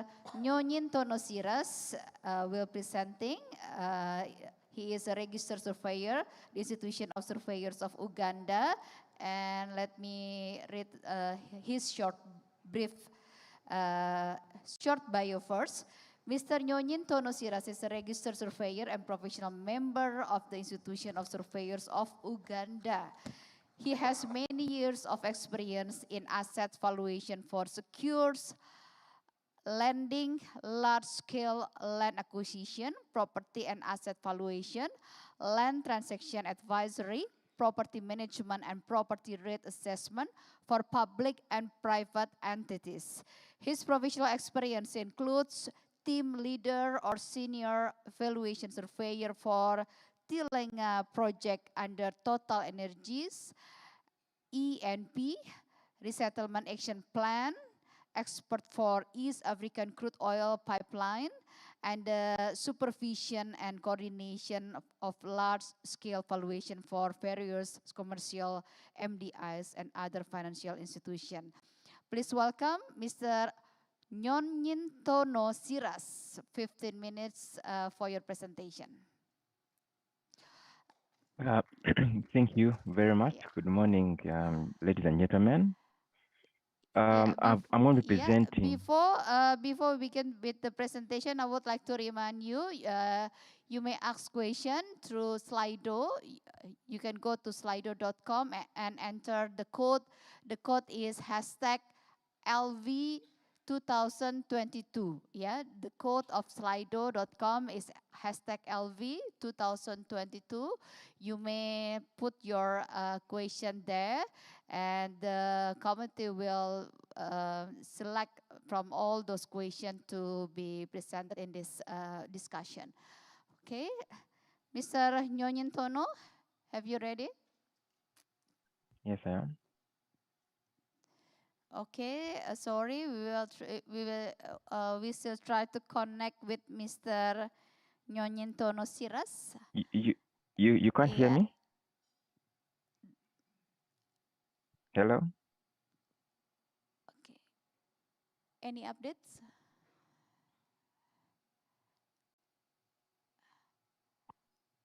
Can you hear me? Okay, wait a moment. We still try to reach Mr. Nyonyin Tonosiras, and after. Thank you for the. Okay. Yes. Good morning, everyone. Good morning. Yes. So I'm going to be presenting about valuation and compensation in East Africa. This is for unregistered land, a case study of Uganda. Next slide, please. Uganda has, like most developing countries, over 70% of the land is unregistered. And this is, as several research has been shown, is a big challenge, especially in the acquisition of land in for several government projects. We have eastern and western and northern regions of Uganda having customary land, which is the unregistered land. But with central, which land is majorly registered, it has so many occupants, so many squatters, and which have now created unregistered interests. Next slide, please. So this research study had 3 case studies. One is a road project in eastern Uganda. This is 111 kilometers, and this was being acquired by Uganda National Road Authority. The second case study is a railway project. This is a standard gauge railway of 273 kilometers. This is from the eastern to the city center of Kampala. Third is a rural electrification project. So this was to study the different sectors, infrastructure projects in Uganda, to understand how the land is acquired, especially for unregistered land. Next, please. There we have the different legal frameworks that we use to acquire land in Uganda, and this includes unregistered and customary land.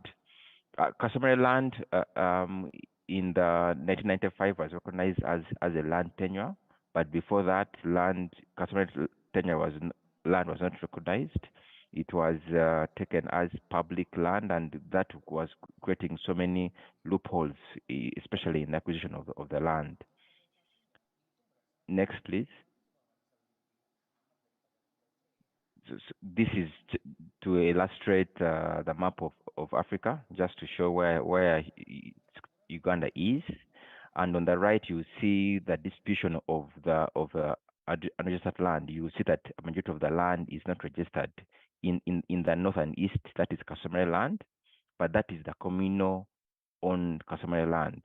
But when you see in the west, this is yes, still customary land, but this is individually owned land. In the center, is where we have the Milo tenure. This is equivalent to freehold tenure, but this is because of the ethnicity in the central. That's how it has its unique name. But this is where you find so many squatters, so many lawful and bona fide occupants staying on the land, and that's unregistered interests. Next, please. Thus, from this table, you see the gravity of the challenge we have as a country in evaluation and compensation, because we have over 75% of the land unregistered, and this combines with customary, squatters, and the unknown tenure.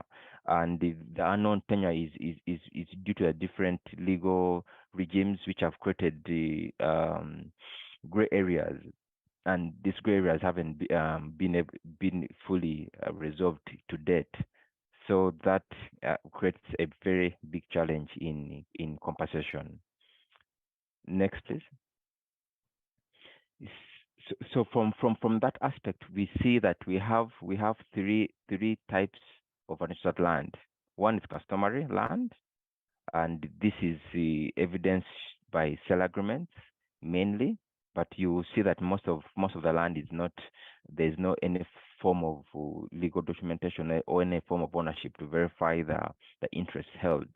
And then we have squatters, and these are common on public land and also on Milo land, Milo tenure. And this is where occupants occupy the land without any permission of the government or the registered owner. And then third is what we call Chibanja. Now, Chibanja, this is on Buganda land, and this is where occupants are on the land with the consent of the Milo land owner. And this is specific to the Milo tenure, which is the central region. Next, please. So now to take you through the evaluation process, which could be quite similar in other regions. But first is to identify what rights exist and who hold these rights. So in this case, we establish the nature, the extent, the legitimacy of those rights. And these rights can either be held individually, like we see in Western Uganda, or communally in the northern or eastern part of Uganda. Followed, once we identify the rights, the next is to collect information on these rights. And this information is on either the unit of measure, unit of land, because for the different regions, the unit of measure differs, and that has to be established on a case by case basis, depending on the region that's being affected or the community that's being affected. But at the end of the day, once this unit is obtained, we convert it to a communal, a commonly known unit, and which is per acre, and that's how we're able to determine the rate to apply for these affected interests. Next, please. So from once we determine the unit of measure, we determine the interest. Next is to determine the market. Is there a market for undisturbed land? And where there's market, then we collect the information about for that market. However, where there is not, and this is very common in Milo land, and this is Chivanja, we make assumptions on how to a rational buyer would determine or would assess and the market. And so now this, we look at so many other aspects on the vulnerability of the rights holders, on the disadvantages of the land as is. But then fourth is to estimate the equitable value.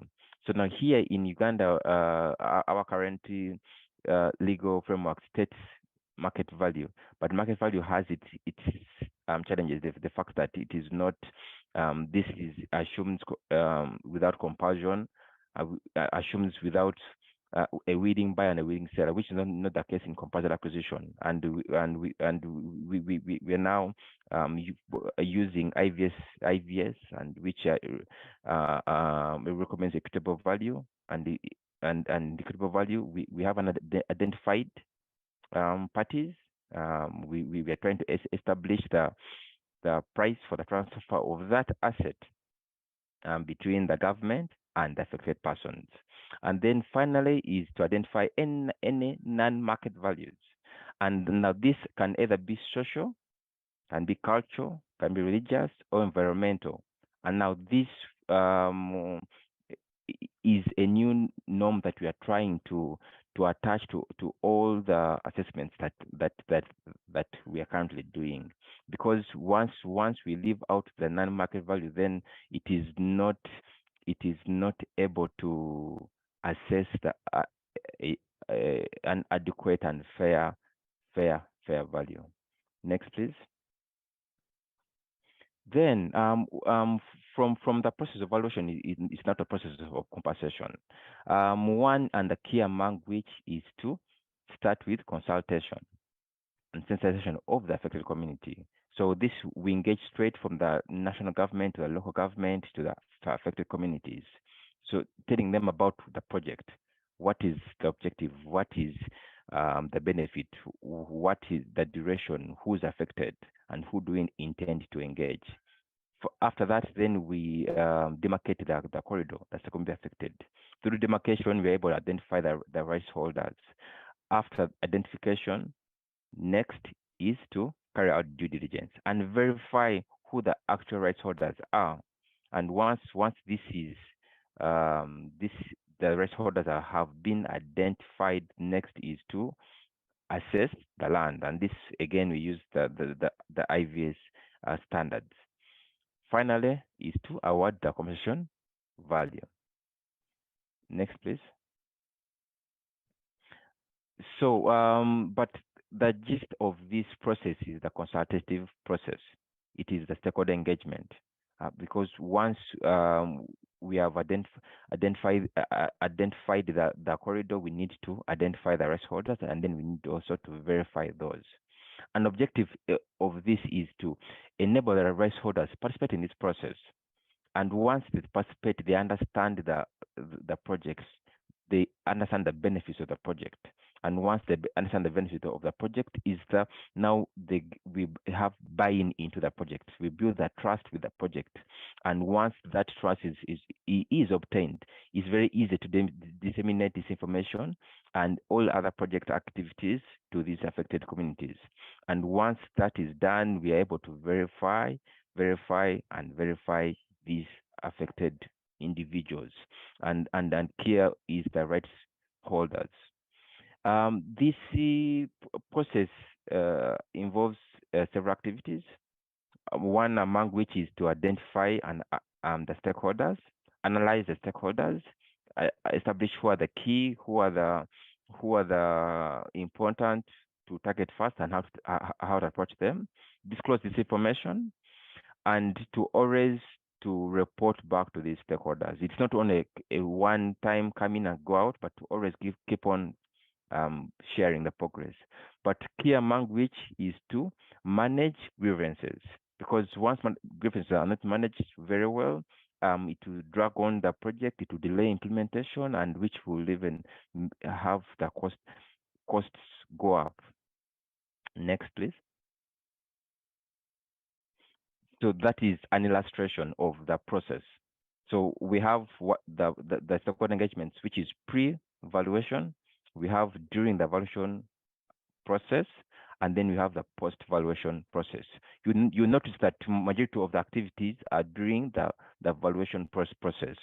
But the challenge is that there are few engagements post-valuation, and that's something that we need to look at as a nation, to have more engagements post-valuation to establish and find out. It is more of a monitoring and evaluation, but more to assess how the livelihoods have been affected by the project. Next, please. But now, what is the rationale for stakeholder engagement? Why is stakeholder engagement so critical for customary land? It is because the land is not registered, and that is from even the title unregistered land. It's not registered, so there's no information in the land information system at the national registry. So there's nothing to verify and identify who the rights holders are. But then there's also no ownership documentation. This land has been passed down generations.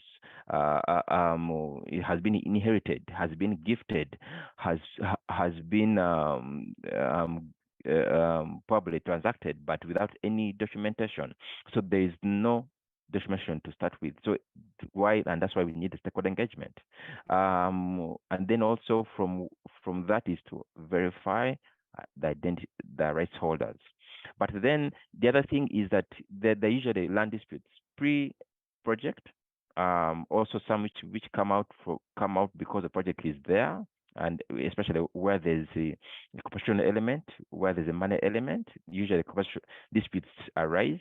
However, stakeholder engagement is able to resolve this and be able to allow the project to proceed. Next, please.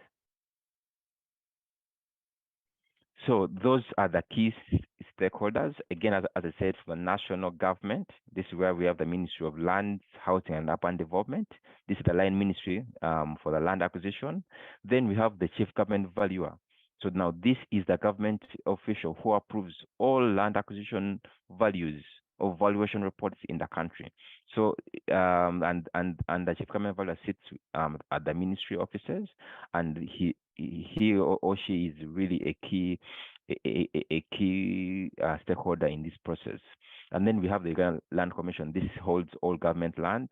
And then from there we have the local government authorities. This is from the district to the city, town council, sub-county, up to the village, up to the last level of authority. Third is the project affected persons, who we call PAPs. So now these can either be individual or community. These are either directly or indirectly affected. These are identified and these have to be engaged. And then another group is the vulnerable groups. These are given special interest given their level of vulnerability. And now this is dependent on their gender, on their age, on their physical disability or economic disadvantage. So now these are engaged specifically and to understand how the project is going to affect them and try and prepare them to the effects of these projects. Next, please. So having understood the different stakeholders, there's a different communication to these stakeholders, because the ones who are more illiterate and these are the government agencies, both local and the central, is through letters, through letters inviting them to these engagements. Then we have newspaper advertisements. We have a local radio advertisement, and this is for the communities and the local government authorities. Then we have the door-to-door reminders, and this is done by the local council executive committee, where all the inhabitants or the residents of that village are informed and reminded, even a few day or a day to the community engagements, to come and attend and be sensitized and be informed about the project. And of course, throughout the process, there are reminders and other engagements if they're invited to. Next, please. Then, but these are the verification team. Of course, we have the technical team of the land surveyor, the valuers, the legal experts. But then we also have the other. This is the government agencies, which are from the districts all the way up to the lower levels. Mr. Next, Siras, please. I'm sorry, I have to remind you about time. Yeah, would you like Okay, to go to the conclusion? let me conclude. Thank you. Yes. So if from just this slide is that one is the community compensation is one of the approaches that's being used in Uganda. This is where compensation is not paid to the individuals, but it is paid to the communities. And now, but that has its challenges. And if can go to the next slide, is the challenges of this is that there's concentration to the communities, and the individuals are not, livelihoods are not improved, because with the concentration on paying the compensation to the community leads, to the clan heads, the individual people who are affected are not catered for, and that has its challenges, because one is that the livelihoods are not improved. Second is that the women and children are not involved, because the planning is left to the men. And then also there's little concentration on engaging the individuals, meaning that the individuals don't know appreciate the evaluation, how it's done. They don't appreciate the legal framework. They don't appreciate all the processes done. And now those are the challenges of the community position. Thank you. Again. Thank you. Let's give a big applause to Mr. Nyonyintono Siras. Thank you from presentation from Uganda. And next we will have presentation lesson learned from case from Nepal. I would like to invite Mr. Aaron Dennis, Social Development or Safeguard Specialist, Asian Development Bank. Mr. Aaron Dennis is a Social Development Specialist with ADB's South Asia Energy Division. Aaron has worked on land acquisition and resettlement issues in Indonesia, Nepal, India, and Bangladesh. He is interested in helping clients to more quickly, transparently, and reproductively inventory resettlement impacts, and to demonstrate the project are fulfilling their commitments to avoid impacts to livelihoods and to recognize and respect indigenous people's rights and customary land claims. Aaron is also interested in the intersection between involuntary resettlement and indigenous people safeguard and the role of participatory process in project planning and implementation, particularly process for achieving free, prior, and informed consent. And with Aaron will be also presenting to us Mr. Laxmi Prasad Subaidi as a social development or safeguard specialist Asian Development Bank. Laxmi Prasad Subaidi is an anthropologist with 20 years of experience in social planning, program design, impact assessment, and resettlement planning and compliance review. Laxmi has been working as a safeguard specialist in Asian Development Bank Nepal Resident Mission since 2010. Before joining ADB, he worked for the World Bank as social safeguard consultant. Laxmi also has teaching experience as he was with Trip Wuhan University for 10 years. Working as lecturer, Mr. Subaidi has published number of articles in journals on development, natural resources management, and poverty issues, and presented papers in a number of international seminars. Laxmi has practical experience of infrastructure project, impact assessment, and land valuation process to design mitigation measures. Yeah, please welcome Mr. Aaron and Mr. Laxmi Prasad Subaidi. 15 minutes for your time.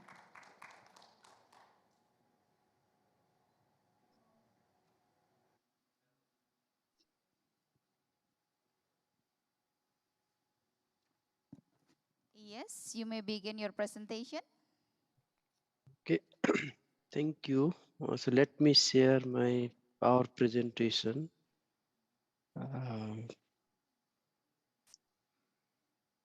So is this on the screen now?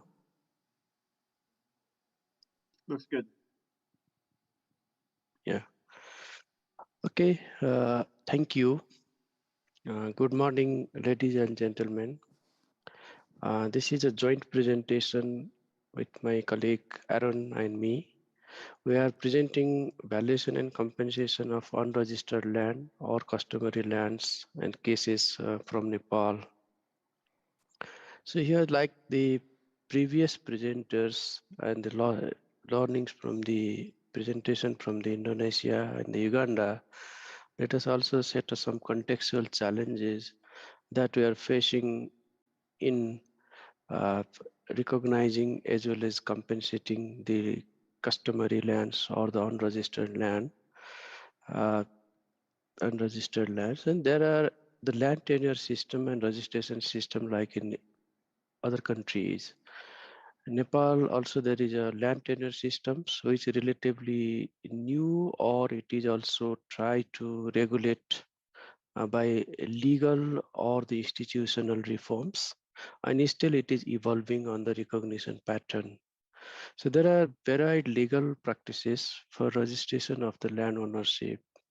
In Nepal, there are two ways of recognizing the lands. That is the formal land titling, which is governed by the government land administration system through the cadastral map preparation. So there are two sets of cadastral maps prepared in Nepal.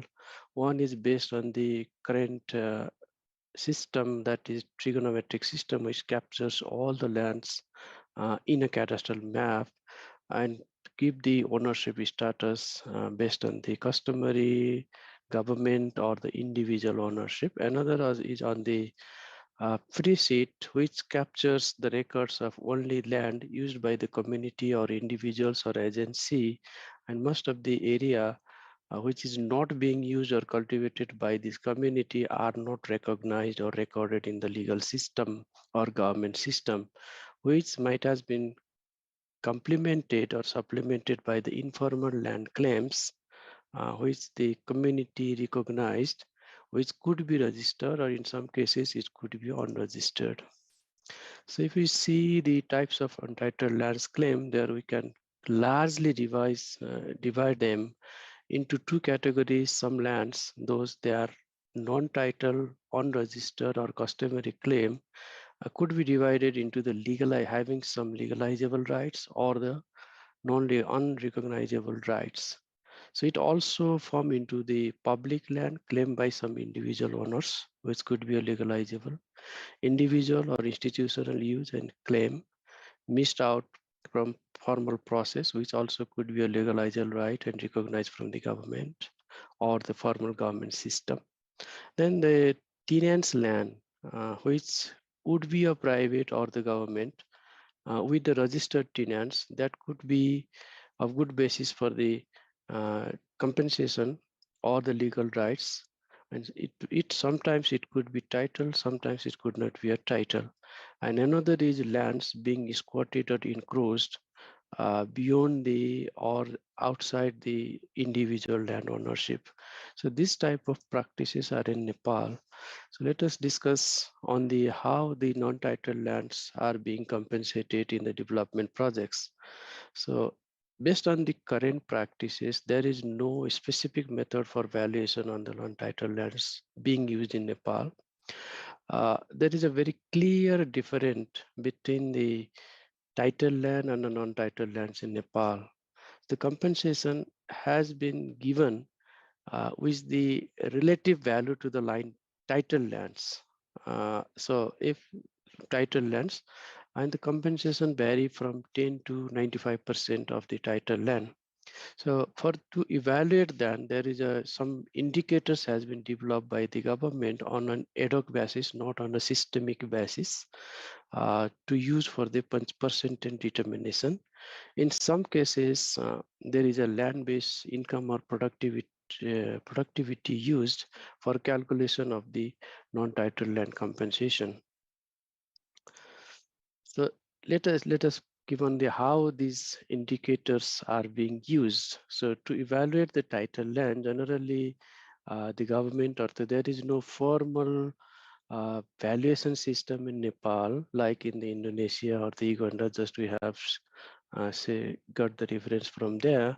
But the valuation is being done by observing or evaluating the attributes of the land, just like the physical setting, access, the transportation and other things, the productivity of the land and the land use. And these attributes gives the overall characteristics of the land plus to be evaluated for the title land. Then it compares with the government does have the annual published rate for the land registration. It is for the only the minimum registration purpose. Sometimes it links with the open market sale with the real price. So there may not be a very mature market system, land market, established market system, but there is a system which is governing the overall land price and valuation. Third is property sale with asked price and the bank and financial institution. So based on that, the primary value for title land is being identified or the valuation is being done by using the different means for the acquisition of the land. It is being through the Land Acquisition Act. Then the unregistered or the customary land, then evaluate it or the percentage based on the documentary evidences with the users or the claimers.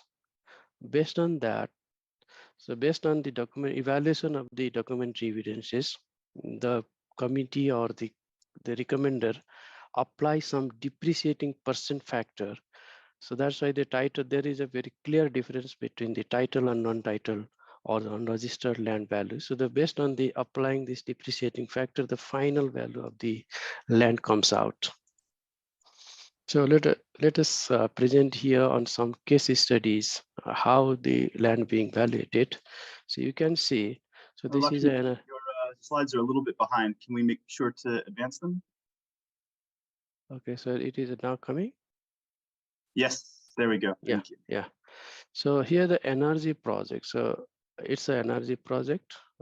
You can see this flat area where a substation is being constructed or to be planned. So this area is occupied or being used by 16 households.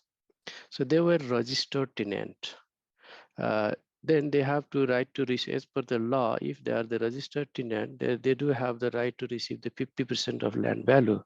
But this land is also not registered in individuals or some other people. So there is a problem. But the people who are using land, their name is in the field book, which gives the records of the overall land use from the government side. So based on that, then there is a recommendation from the local government about their user right and how they are using. So based on that, so the cabinet decided to pay 50%, that is based on the tenancy, and additional 45% of the title land valuation to the compensation. This means if the title land value is 100, and then the non-title land is getting 95% of that value. Let us see another example of the road project. So this project linked the Kathmandu Valley, the capital city of Nepal. Lakshmanji, we still got to move the slides a bit more. I apologize for this. We're still behind. Okay. Sorry to interrupt. Okay. I'm not seeing the case study yet. Can we go one more? Is this? We have to go back. I apologize for the interruption. I'm just trying to make sure that we got you on the slide you'd like to share. So is this coming now? The energy We're on project? valuation determination now. Oh.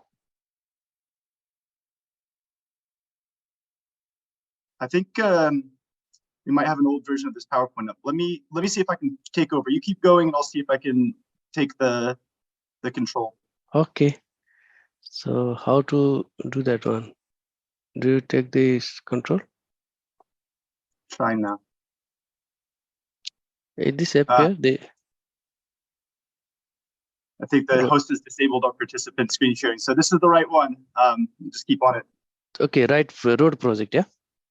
Yeah. Yeah, so sorry for this one because of the technological thing and others.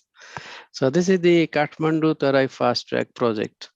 So here people are using land for generations. No claims from the others means either the government or others, but that they are continuously using this land, but they do not have the title. Both government and community recognize the land belongs to them. So then again, so because there is not much systemic approach to pay compensation for the non-titled lands or unregistered, then here the cabinet made a policy decision to pay compensation of the title, 75% of the title land if somebody losing the entire land, and if they are losing the partial land or the partial piece of the land, then they are entitled to pay 66%. So this means there is factors the government is using to pay compensation to determine the compensations here. Why? Means that the Land Acquisition Act, which is the main instrument to acquire the land, do not recognize the ownership or the title things, entitlements for the non-title lands. That's why all the decision being made based on the ad hoc or the case-to-case basis. So here sometimes it goes to 10%, sometimes 20%, sometimes 90%, sometimes 75%. So now am I in the next slide? Yeah. I'm moving to the another slide. Is this appear now? We're a little bit behind on the PowerPoint. I think that they've got the different versions. So okay, you're sort of on your own. Okay. So another practice in Nepal is using the crop production. So this the government calculate the land where the people are using. They do the calculation of the annual total agricultural product of that land.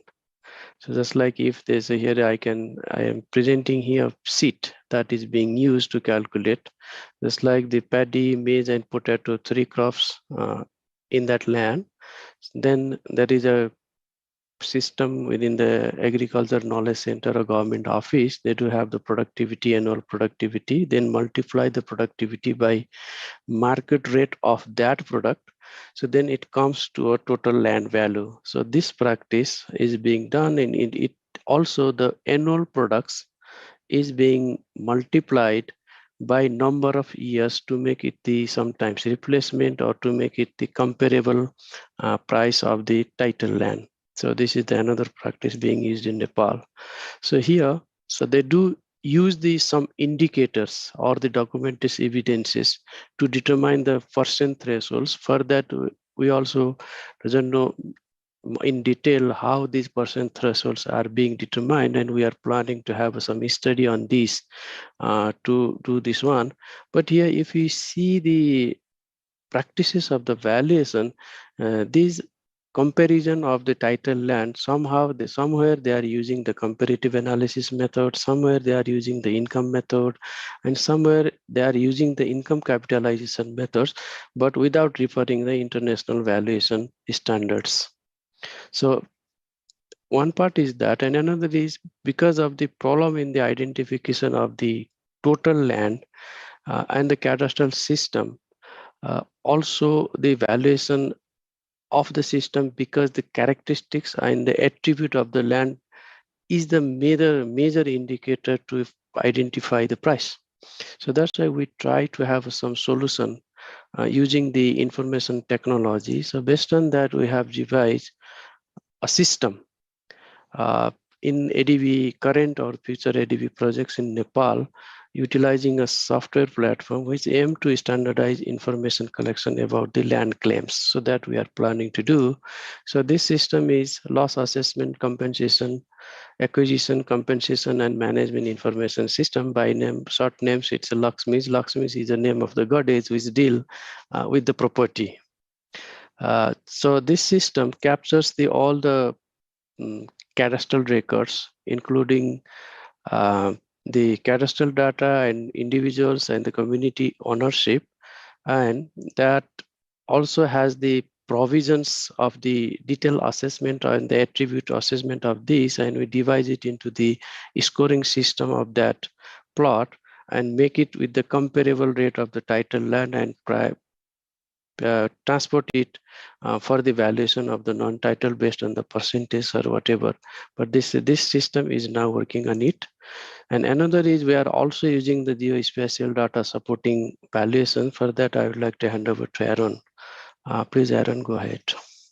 Thank you, Lakshmiji. I think we are out of time, so we'll keep this quick. The concluding bits of this that we were just trying to emphasize is, as some of the earlier speakers were saying, we would like to be able to assign the values that are being used for title land also to non-title land. But of course, there's a lot of challenges with how one goes about getting these in. I've got the sign up again for time being up, so we'll just kind of scroll through some pictures and say thank you very much for the opportunity. Maybe we can adjust more of this in Q&A.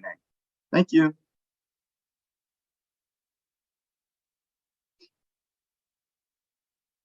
So thank you, Mr. Aaron Dennis and Lakshmi Prasad Subaidi for your presentation. Yeah. Next, after we learn from Nepal, we would like to learn another case from Sri Lanka. We have Mr. Razak M. Ghani as a Senior Social Development Specialist, World Bank. Mr. Razak is a Senior Social Development Specialist of the World Bank and supported social safeguards of the World Bank project in Sri Lanka until 2016, including some high-risk projects such as Metro Colombo Urban Development Project and the Strategic Cities Development Project. Prior to joining the World Bank, he was a professor of sociology at University of Paradeniya, Sri Lanka, and provided consultancy to Asian Development Bank, International Fund for Agriculture Development, and other international development agencies. He is a PhD in applied sociology from La Trobe University, Melbourne, Australia. Please welcome Mr. Razak M. Ghani. You have 15 minutes, Mr. Ghani. Thank you. Hello, everyone. Good afternoon. It is very prestigious to coming in presenting Sri Lanka case. I'm happy to explain what Sri Lanka case study can share in this important international conference. The story of Sri Lanka is how incremental improvements being made in land acquisition regulation and practice in Sri Lanka. So I am going to present a kind of a background. Next slide, please. Next slide. Sorry. Next slide. Sorry. Okay. So Sri Lanka case is kind of, a kind of progressive change has been made over the past several years. There are the laws and regulatory frameworks which developed over the past wanted to ensure that, tenure security for the individuals residing and using the land, and also, more importantly, prevent forced displacement and eviction. The legal and policy frameworks which gradually improve the recognition of the rights of owning land and possession of land, although there are some shortcomings remain, which I explained later. It is important to note that, it reflects a change of a movement, or the changes in the all reforms taken place towards good governance with increased transparency, predictability, and consultation with the affected persons as well as appeal option. So it is a kind of a progressive changes made over the couple of years. The story of Sri Lanka shows about how unregistered land occupiers have been brought into the equal as land title holders as well. So I go for the next as a background. Next slide, please. Sorry, previous one, sorry. Yeah, this one is the foundation for the land acquisition regulation in Sri Lanka, which is called Land Acquisition Act in 1950s. It authorizes acquisition of private lands for the public purposes without offering full rehabilitation or livelihood restoration. The compensation are paid cash for loss of land, structures for crops, only for the project person with have the documentary evidence of ownership. It does not provide any physical relocation or household resettlement assistance. It's only provide giving piece of land in lieu of the land acquired, alternative land if available. In other words, the land is given when there are land available for the compensate for the land. Next slide, please. So this is the important reform made in Sri Lanka, which is we call National Involuntary Resettlement Policy, which is simply called as NIRP. This is brought in 2001. Basically, this was approved by the cabinet to decide and introduce changes in the management of land acquisition resettlement in the country, which is applicable to development-induced involuntary resettlement only, not conflict-induced, but resettlement which are induced by development projects. So this particular NIRP intend to address the gaps between the country's Land Acquisition Act as well as bringing the international standard in resettlement process. This is a policy statement on land acquisition, compensation at full replacement cost, including the transaction cost, livelihood restoration, and physical relocation. It's also defined the institutional responsibilities in implementing the resettlement and management of land acquisition. But it did not provide detailed process how it should activate the policy statement, achieve the policy statement. The main agency which is responsible for the NIRP is Ministry of Land Development, which is expected to draft amendments in time to time for the Land Acquisition Act, prepare regulation and guideline in line with the NIRP. I'll come back to some number of regulations made based on the NIRP. However, it is to mention that no legal amendments to Land Acquisition Act so far made.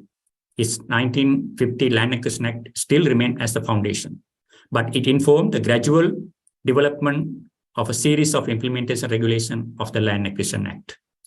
Next slide, please. So this is some which I want to emphasize how the Land Acquisition Act versus NIRP different in treating the unregistered landowners and unregistered lands, as well as the bringing the level of resettlement assistance to international standards. There are a number of dimensions where we can consider. The payment of compensation in the Land Acquisition Act does not consider is important. It's under urgency provision, the land was taken. But NIRP, it's very clearly says guarantee the affected people or the persons prior to displacement, their compensation to be made. And also scope of affected person is narrowly defined in the Land Acquisition Act. But in the NIRP, which is the policy statement 2001, bring the number of different individuals or affected person into as the compensation process. So it's include the encroachers, quarters, and the land tenants leases, wage workers of the commercial establishment as well. It's a very wider and improved, the category of scope of affected person. And calculation of compensation as well. The Land Acquisition Act does not provide any clear definition. It also only the affected persons paid a depreciated value of the affected properties. But in the NIRP, it is a wide range of scope of losses covered. The people are eligible to get all different type of compensation, including the compensation for replacement cost without depreciation, as well as a transaction cost as well. In the replacement cost, again, it is a full replacement cost provided in the NIRP, but in the Land Acquisition Act, it's only partial guaranteed. Next slide, please. I don't want to elaborate more because in the slide is self-explanatory. And what here is important to note, the resettlement policies or the practices were very much, they highlighted in the NIRP. Any development induced resettlement program or under the development projects, it has to implement the resettlement implementation of the action plan, where the more than 20 households are involved. There is a comprehensive resettlement action plan to be prepared. If the people or the households less than 20, then the abbreviated or smaller level scale resettlement action plan to be prepared. So it is a very important step because, the Land Acquisition Act does not give any, the process of, identifying or making the resettlement as a process or mitigation action. Person with no document interest of land, which is the important part of this whole conference and discussion. The Land Acquisition Act did not provide any, compensation or recognize the unregistered land. But in the NIRP, it's very clear, persons without documentary evidence of their interest in the acquired land may still entitle compensation. Example, the illegal or occupiers, the squatters of land. And also, if the local government confirms their presence in the land, they are eligible to get the compensation. The income restoration is very clearly in the NIRP. All people, disregard of their title or non-title, they are eligible to get the compensation, including the whole rehabilitation and resettlement assistance, and improve their quality of life to better or previous condition. The important other dimension in this whole process under NIRP, the NIRP provides, it's a very comprehensive opportunity to participate the stakeholders or the affected persons in the discussion of the whole process of implementation of land acquisition process. Next slide, please. So just two case studies I want to present. One is the Southern Transport Development Project, which is funded by the Asian Development Bank. The project aimed at, developing a highway or the linking to main city of Colombo and two southern cities of Galle and Matra. And also this project aimed at, reduce the accidents through the road safety improvement. The important part here to mention that social impact is huge. More than 5,000 households, it covers nearly more than 20,000 people were affected. Among this group, 20% of the affected households they wanted to be relocated or physically relocate. And out of this total, again, 17,000 people were encroachers or non-title owners. In our language, is unregistered land users. So this is important parts, how the STDP or the Southern Transport Development Project brought this program applying in NIRP. Next slide, please. So the resettlement action plan clearly, the taken into consideration of the NIRP provision. They have provided, the all required opportunity for the affected parties, regardless of their land ownership and livelihood restorations, alternative land for the people, either they are formal or informal business owners. This whole different progressive steps being made in the resettlement implementation plan under the Southern Transport Development Project. The eligibility of the affected persons, I should say it's went beyond the Land Acquisition Act and applying the involuntary resettlement policy of Sri Lanka. So there's a notable innovation in the Southern Transport Development Board project was, it is important to mention here, all informal people who have no land provided with the 10 to 20% of land, and also they provided all the resettlement support for improve their life after the resettlement. Next slide, please. Again, this is something important one to note here. Because of the time constraint, I don't want to elaborate more. You have to note there is important institutional mechanism brought into this program, which is called Land Acquisition and Resettlement Committee, which is called LARC. LARC is the institutional body, which is the local government agencies, together with the head of the government of all important parties of this resettlement and land acquisition process, brought into kind of institution. They are allowed to decide the compensation package for the all affected persons, including the informal users and unregistered land. So I'll go for next slide. So these are some of the pictures where the houses were provided for the people who completely resettled in these some of the pictures. Next slide, please. So the two important regulations brought based on the NIRP, one is the 2008 Land Regulation Act, which recognized that, the people have rights to, the claim relocation assistance. They were provided, the opportunity to participate in the LARC, or the Land Acquisition Resettlement Committee. And 2008 also gave the national policy for getting into the one consolidated framework of the compensation and valuation. Yeah, next slide, please. The Land Acquisition Regulation 2013 is further go beyond the provisions using the NIRP, National Resettlement Implementation Policy. It's also take into consideration that, the affected persons can determine their entitlements and negotiate compensation with the team of the LARC or Super LARC team. So additional compensation package include number of things: loss of land, replacement cost, loss of houses, structures and tenants or dwellers or encroachers, an incentive allowance for vacation of houses, shifting cost for affected families, support for vulnerable groups like female head household, poor small farmers, person with disabilities. Affected person code also appealed to Super LARC, which is another layer, which is the top level government agencies at the district level. They are heading this institution. They can go, if they don't happy or satisfied with the decision made by the LARC, Land Acquisition Resettlement Committee, they can appeal it to Super LARC, which is the high level officials. They can listen to their grievances and provide the reasonable compensation. This is an important step in the land acquisition process in Sri Lanka. Next slide, please. I'll go quickly. This is a second project which is funded by the World Bank, the Strategic Cities Development Project, which is considered as one of the best projects so far in Sri Lanka, supported by the World Bank. Resettlement Action Plan is a much more improved version of the Resettlement Implementation Plan of the ADB. It covered the large number of, the compensations, the affected persons and their losses, and provide the lot of opportunities and people to participate in the process, as well as the considered as one of the best way of resettling or managing resettlement impact in Sri Lanka. Next slide, please. And important note here, internal matrix, there is provisions provided in the internal matrix to establish the project-specific entitlement assessment committee.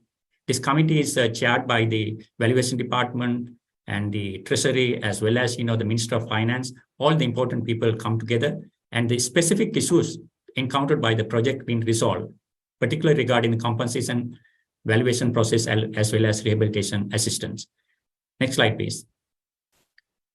So this is some of the pictures. You can see the group of the LARC team there and some of the interventions made by the Strategic Cities Development Project and houses provided for those people affected by it. Next slide. And conclusion, I should mention the important note here. The National Involuntary Resettlement Policy is a key shift in the land acquisition process in Sri Lanka, which is state-centric approach to people-focused approach. It's also bring the National Compensation Policy together through the Regulation 2008 and 2013, reflected the application of NIRP principles. Affected person without document title, land should receive fair and just treatment. It is an important note that, all people, regardless of their land ownership, they are able to get the fair and just, the compensation. Vulnerable groups included there as well.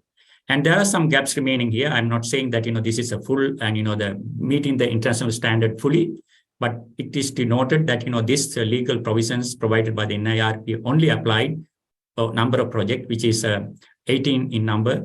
They are kind of, the projects which are high impact, high risk, high impact projects like which I mentioned, the Metro Colombo project or the Strategic Cities project, where the financial institution, international financial institution, the government can agree this as important project, then the specified project regulations apply. So 18 projects already there. So the story of Sri Lanka is 3. Important is